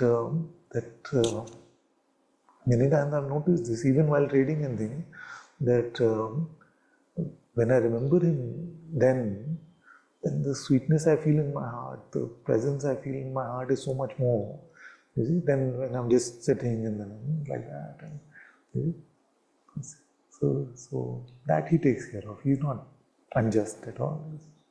And maybe this question set could be like sometimes we do not know why a Yeah. situation arises. Yeah. So I do have a tough time sometimes with my dad, especially. So, because he is totally not at all into spirituality.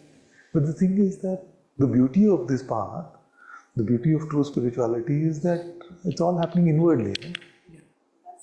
So you're sitting with whoever, suppose they are the most skeptical, you're sitting with Richard Dawkins himself. Huh?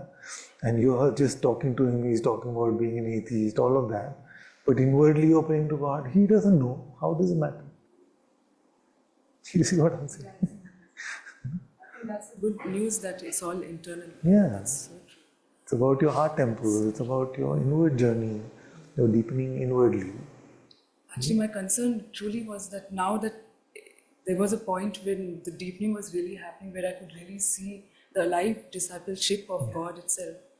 And now suddenly this situation is coming. So again, it's my fear. I know that it's directly from the mind. So, but still, just wanted to share this. Use it as experiments, as time to see what happens. Can I be empty? Can I be open and empty? Even when all this thing is happening around me, you see? That I have to pretend to be normal and interested in things, you see? His parents will sometimes put that kind of pressure. So during all that happening, you see, does he come to my assistance, give me the right words to speak?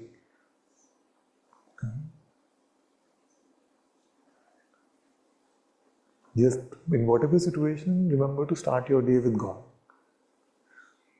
Then that perfume will, very good. Then that perfume will carry through also through the day. Your intention is most important. So, your intention to be with God is as good as being with Him.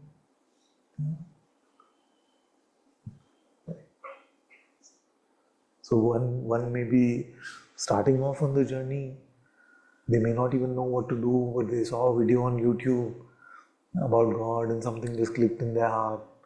But they don't have the tools yet, but they have the intention. They have the feeling that I want to know more about this. That is also true spirituality. Whereas one may be sitting fully in samadhi where the whole universe has disappeared for them. You see, even their breath has stopped. You see, but they are also same. For me, they are the same. The intention to be with God and fully being empty of the dissolution of the universe has happened for you, and you're fully in His light and presence, all His grace. For me, both are the same actually. Because our job is to turn towards Him. It's to turn towards Him with the tools that we've been provided. You see? The rest, the outcomes are all His anyway. So when you get fully busy and all of this, can you turn a few times every hour? Everybody can. If you're really interested, suppose you had fallen in love with a boy. Then even though you would be in those work meetings, you would remember him. So like that, can we remember God?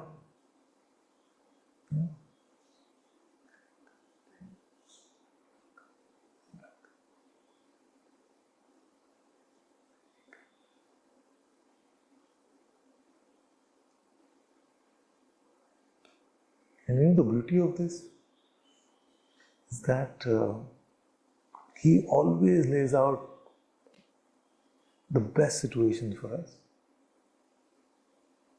The best situations for us. Things which seem unsolvable. I've had so many situations where I felt like, oh, now this will keep me busy or stuck or something like that. And within days, everything changes. It just changes. You don't know how He works. It's so stunning.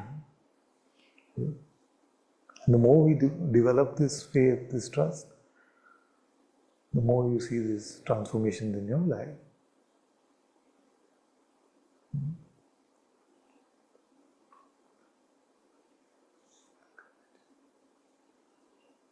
Tomorrow you go.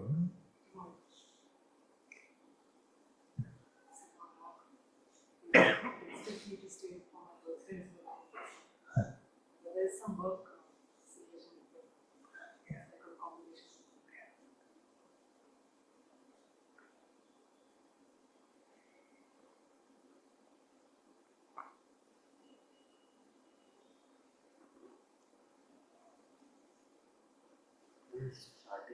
One thing, sorry, my dear, just coming to say is that, the beautiful thing about the Atma within, that it loves God in every way. So it brings us true insight of our nature as pure awareness. It gives us the right questions to ask in our contemplation.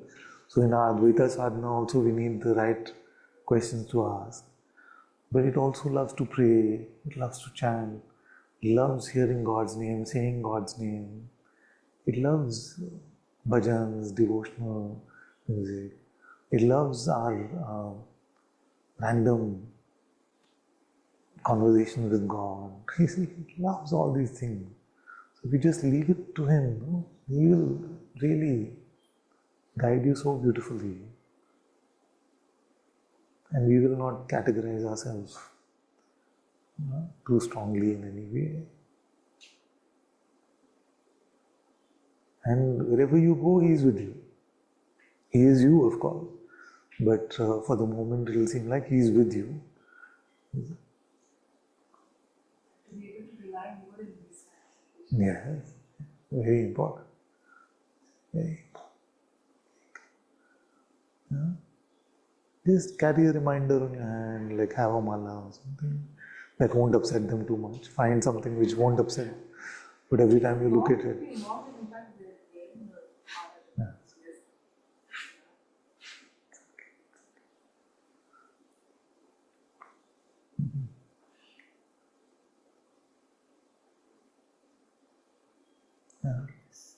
Starting the day with Yeah, sorry.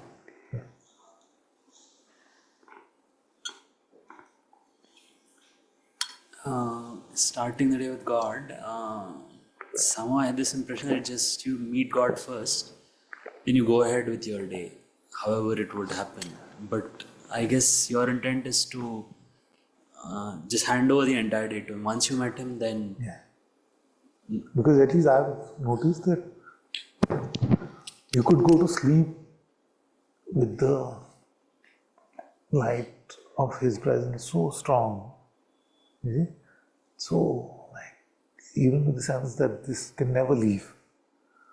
And then you wake up, and I'm talking about myself, you wake up and it feels like dead weight inside you. You're just like, what happened to all that light, all that love, all that? See? But the good thing is that those of us who get used to returning to His presence, then we know inwardly without being able to put in words how we do it. You see? Like our breath changes, some prayer comes or some inquiry comes, something just happens like that. And sometimes it takes a minute or two, sometimes it can take longer time. But we return there. So once we return there, then we have to stay in that for the rest of the day. Stay in that unceasing prayer, unceasing inquiry, whatever way you call it, throughout the day.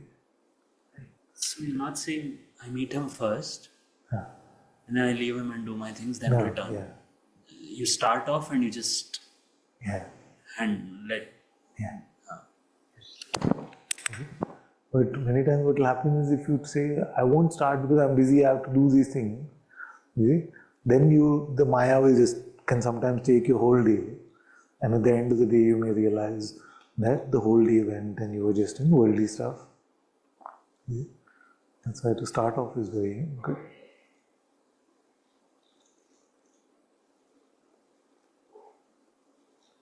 You're all you're seeing some of this, no, in your lives? Oh no? Yes.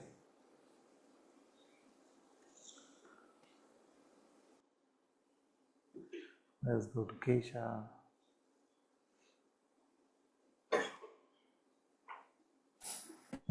Oh, sorry.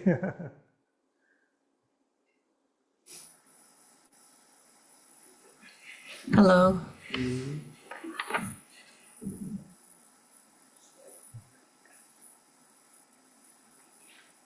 I'm glad that you didn't see the hands for a while because Okay.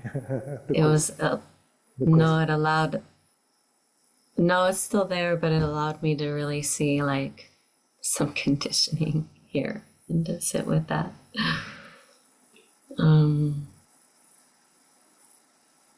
Which I didn't do well with, so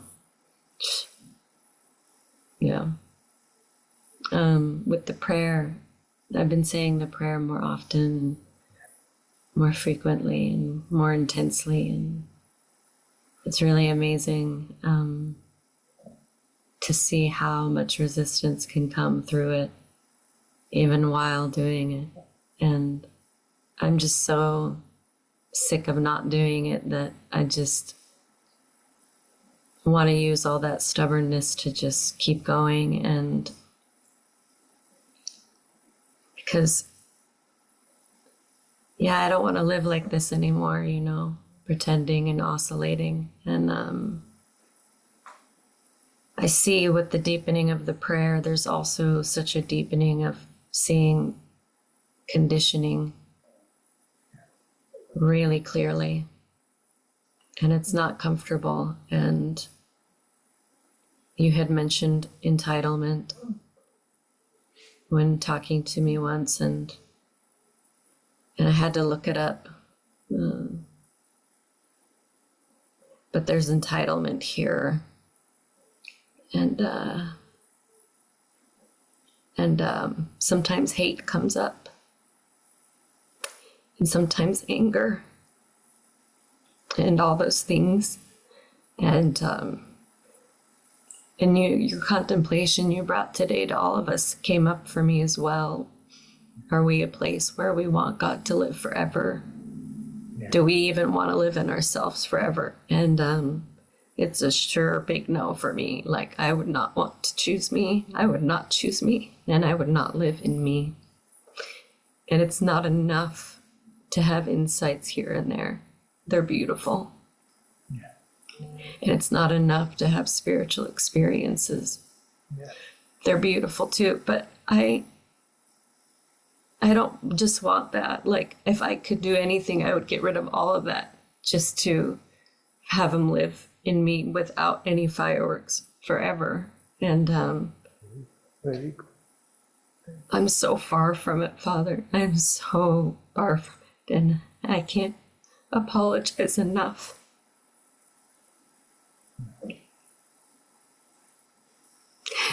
I know there's so much wrong with me, and sometimes I pretend, and it's not true, and I can say all the right things, but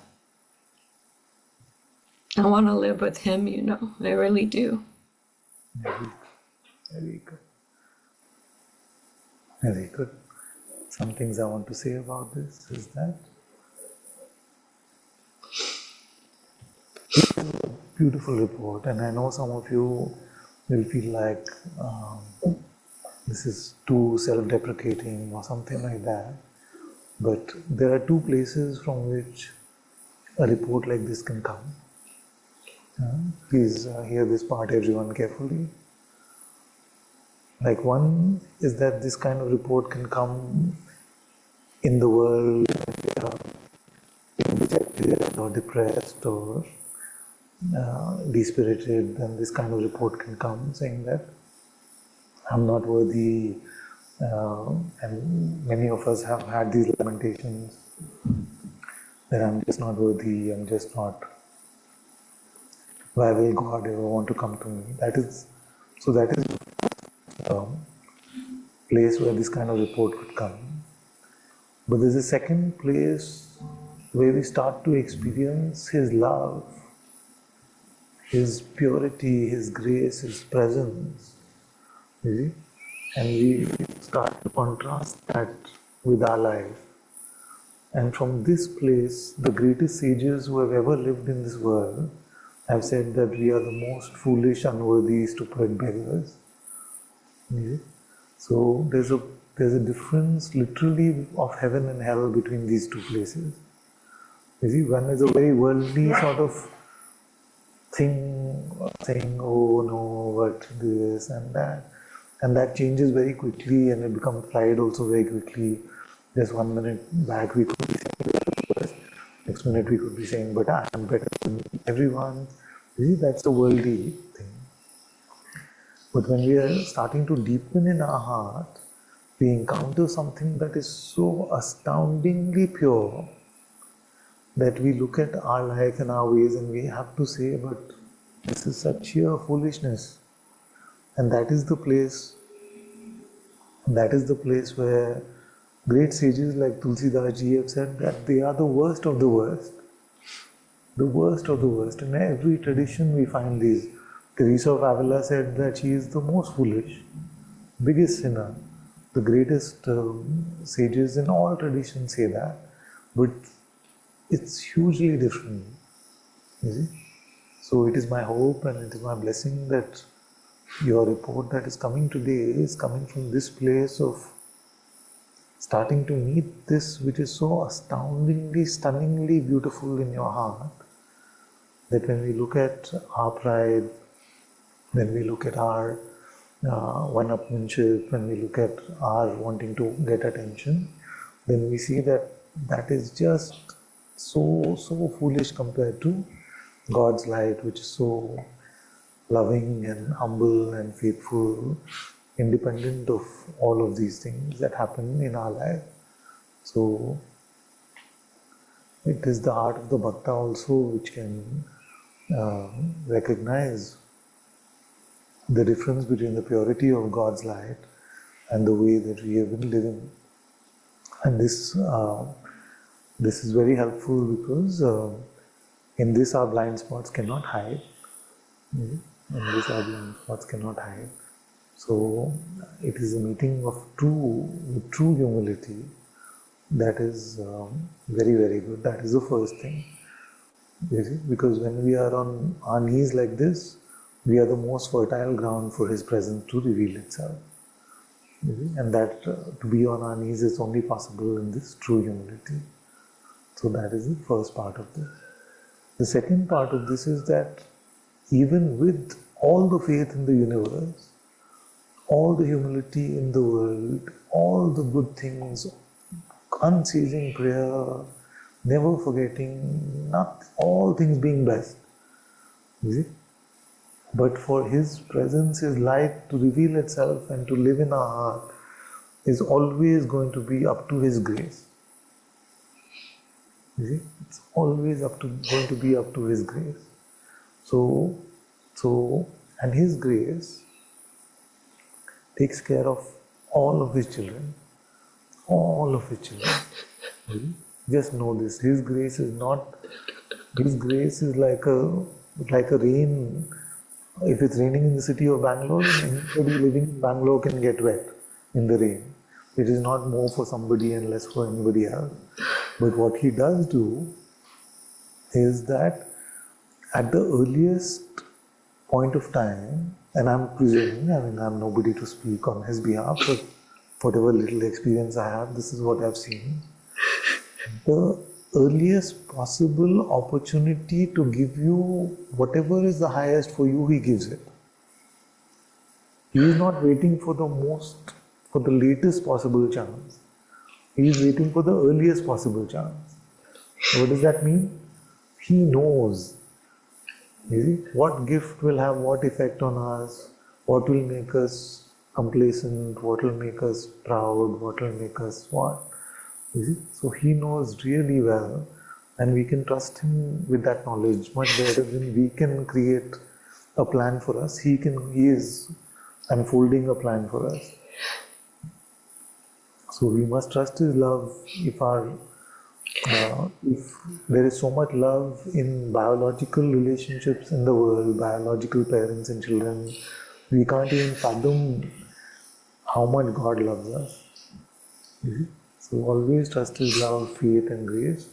And you're right that we can never do this and we will never be worthy grounds for His light to live.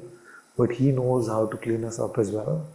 You see, we just have to keep offering ourselves up over and over again. Keep offering ourselves up. Say that my heart belongs only to You, Father.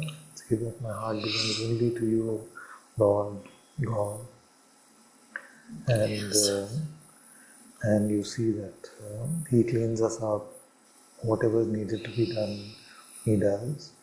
But at least we are breaking out of like a prideful place, all of us, where we just feel like, no, we are just, we've had insight, we had experiences, we just this lip service spirituality, which I have been ranting against for like now almost 2 years.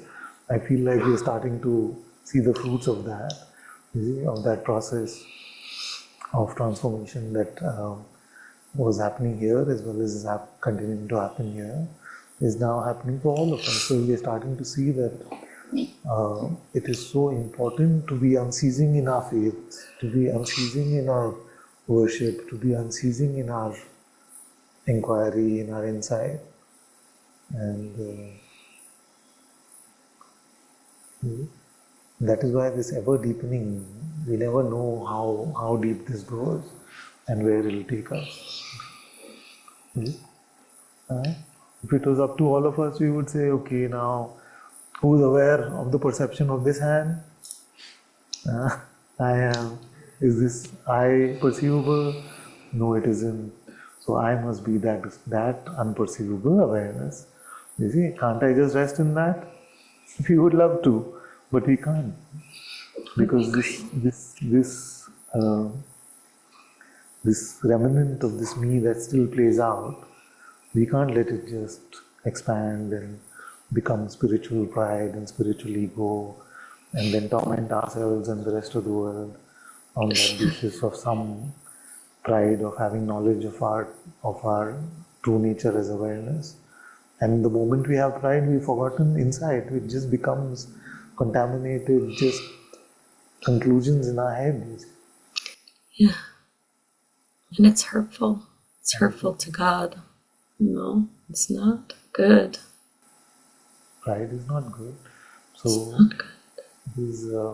it would have been also easier if I just stayed, who is aware of the perception? It's still a beautiful question. I retain the right to keep coming back to that. but you see, this has to be met at so many different angles, because I could see, I could see what's happening to all of us in the process also. So this grace guides us to a broader, more multi-pronged approach at times, and we just have to trust how it is unfolding. So, Yeah. but it's good.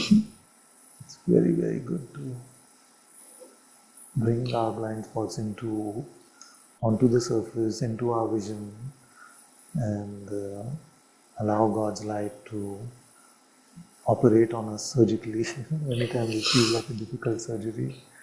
Yeah. It doesn't feel good. But it's like ripping the Band-Aid off, It's like you gotta do it, or you just I don't know, that was a stupid analogy, but it's the only way in is through, and I keep stopping there, because, and it just has to be gone through. It has to be seen. Yes, and you're doing well with the prayer. I want to tell all of you that if you don't trust me about anything else, just trust me about the power of the prayer. That is a magnificent way, magnificent power that God has graced us with, that we can invoke Him and we can bring focus to Him. All of these challenges are not in opposition to that. These challenges are a testimony of the power of the prayer, because these things are seen. These challenges are not a proof that it's not working. Yes, absolutely. Proof that it's fine, that I'm seeing these things, that it's powerful. Yes, these will come, these resistances. I was saying today that some of you read the book, the Screwtape Letters. So in response to your prayer and the deepening prayers, screw tape will send everything possible. Everything possible our way. And how to respond to that? With even more prayer, with deeper prayer. You see? And then it runs out, then screw tape runs out of moves. You see? Because it tries to torment you. Some beautiful thing I read. So once the mind, once Maya, once screw tape is done tormenting us and it realizes tormenting is having the opposite effect, that we are praying even more deeply, then you know what it switches to?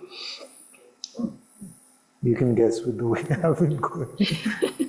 It switches to trying to make us proud. Then it starts telling us good things about us. You see? It starts saying, so there was one sage,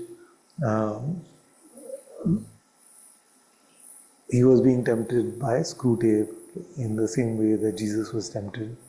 So this voice in the head said, "Oh, but if you truly found God, then you can jump off from this cliff and you will easily fly, or angels will come and rescue you, or whatever." You see? So this sage, what he did is he picked up a rock and just threw it down. And so then the mind realized that this kind of thing is not going to work with this sage. So he said, "Wow, that's such a brilliant response. Even Jesus did not give me a response like that. That's so good." You see? So we have to be careful of both sides. So once it tries scaring us, tormenting us, and that doesn't work, then it tries to, that's the trump card, it pulls out the trump card, you see. It tries to make us proud. So, yes, you're doing so well. From all angles. Yes, Gets so us from all angles. that's why to constantly be head bowed down, just God, God, God, God, God, God. God. I heard this beautiful quote, and it's kind of strong, but maybe you'll understand. The priest said that the human pride is worse than the devil's pride, because the human is in denial and unaware of their pride, but the devil's well aware of his and proud of his pride. I found that really strong. There's this blind spot of pride.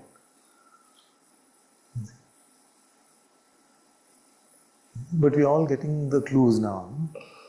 Like when resistance comes, when we don't want to listen to something, you see, when all these things happen, then we don't want to necessarily admit it at that moment. And I'm talking about myself, is that because we want to hide our pride, you see, hide something that we think we already know, if that starts being questioned. Yeah. And to recently just to pray harder, Not that I always do that, but just recently, Very good. So, When the mind attacks, we pray harder. When the mind attacks, we inquire more. yes. Very good. Good. Very good. It's the only way. It feels like the only way, Father. Very good.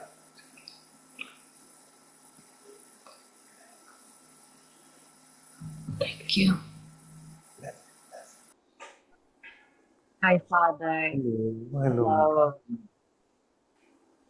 I actually raised my hand because I was again burning with such negative feelings, which I shared last time.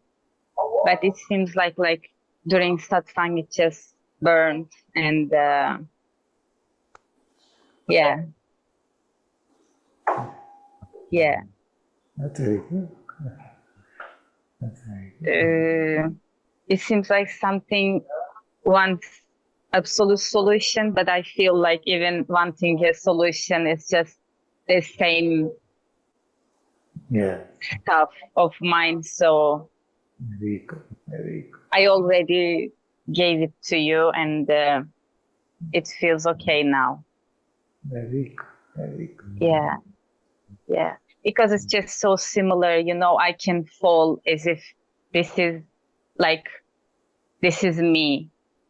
the same mind talking, you know, I'm just so used to this, Father, so I can easily fall into the same mind trap, even though it is just so negative, because when something is just so negative, I can easily recognize this, you know, and just it's a negative, it's just mine. But with this, it's because I'm just so used to this, it's very easy to get into this, and because just emotions and all this stuff. But yeah, satsang helped me and burn this thing. So for now, I'm quite, Very, yeah.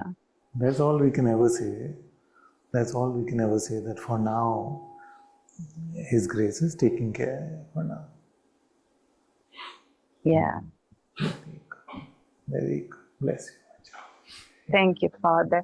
Actually, Father, I would love to offer a song for you because Yes. it's a festival for us. Maybe you yeah. know this. Very Yes, good. this is the second day. Yeah. So it's a I want song to of, wish everyone, before your song starts, I want to wish everyone who is celebrating Eid today all my love, all my blessings, and may Allah's grace and light bless everyone, all those who are celebrating as well as all those who are not celebrating. Full love and blessings to everyone. May we all be blessed by His grace. Peace. thank you. I'm a little excited, but It's okay.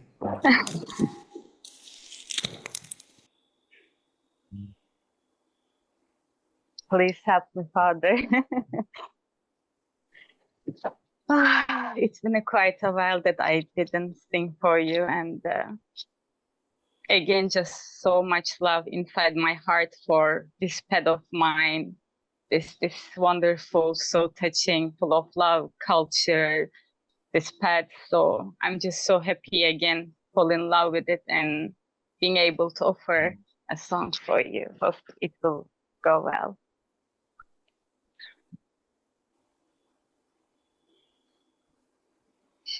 Şarabı aşkını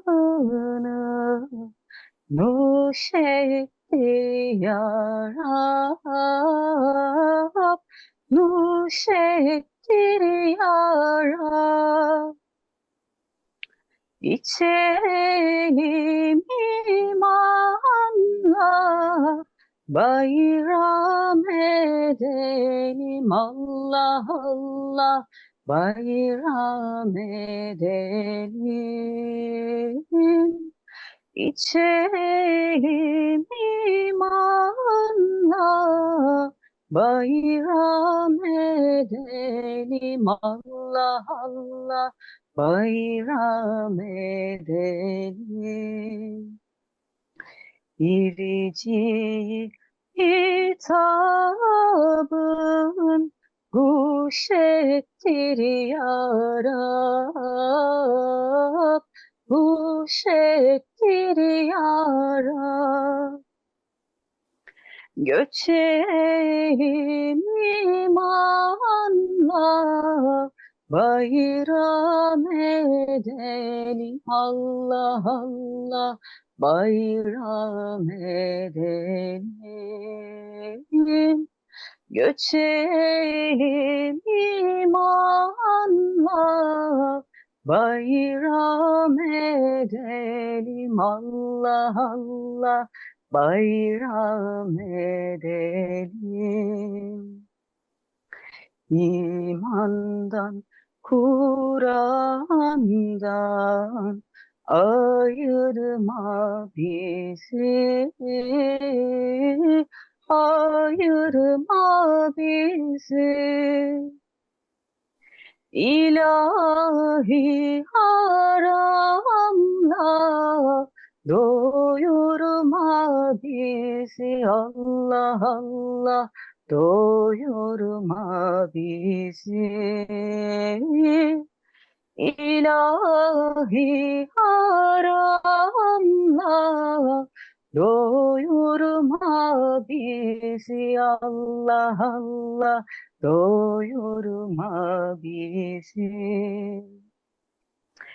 Yolundan şaşarsak affeyle bizi, affeyle bizi. Seçelim irfanla, bayram edelim Allah Allah, bayram edelim. Seçelim irfanla, bayram edelim Allah Allah, bayram edelim. Aşk ile bezeyle sen didarını, sen didarını. Lütfunla sevindi ben dilidarını Allah Allah, ben dilidarını. Lütfunla sevindi ben dilidarını Allah Allah, ben dilidarını.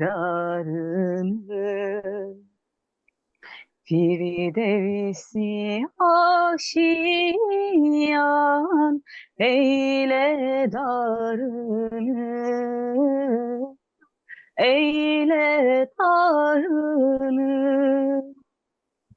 Açalım ihvanla, bayram edelim Allah Allah, bayram edelim.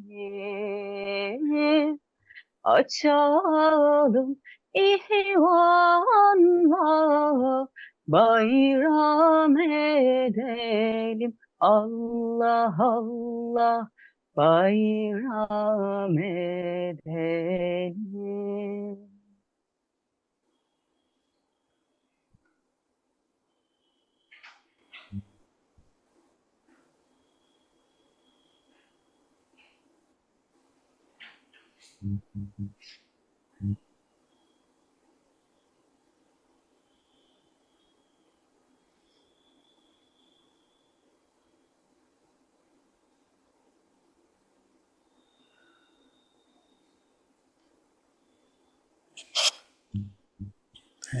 Thank you so much. Bless you. Bless you. Very good.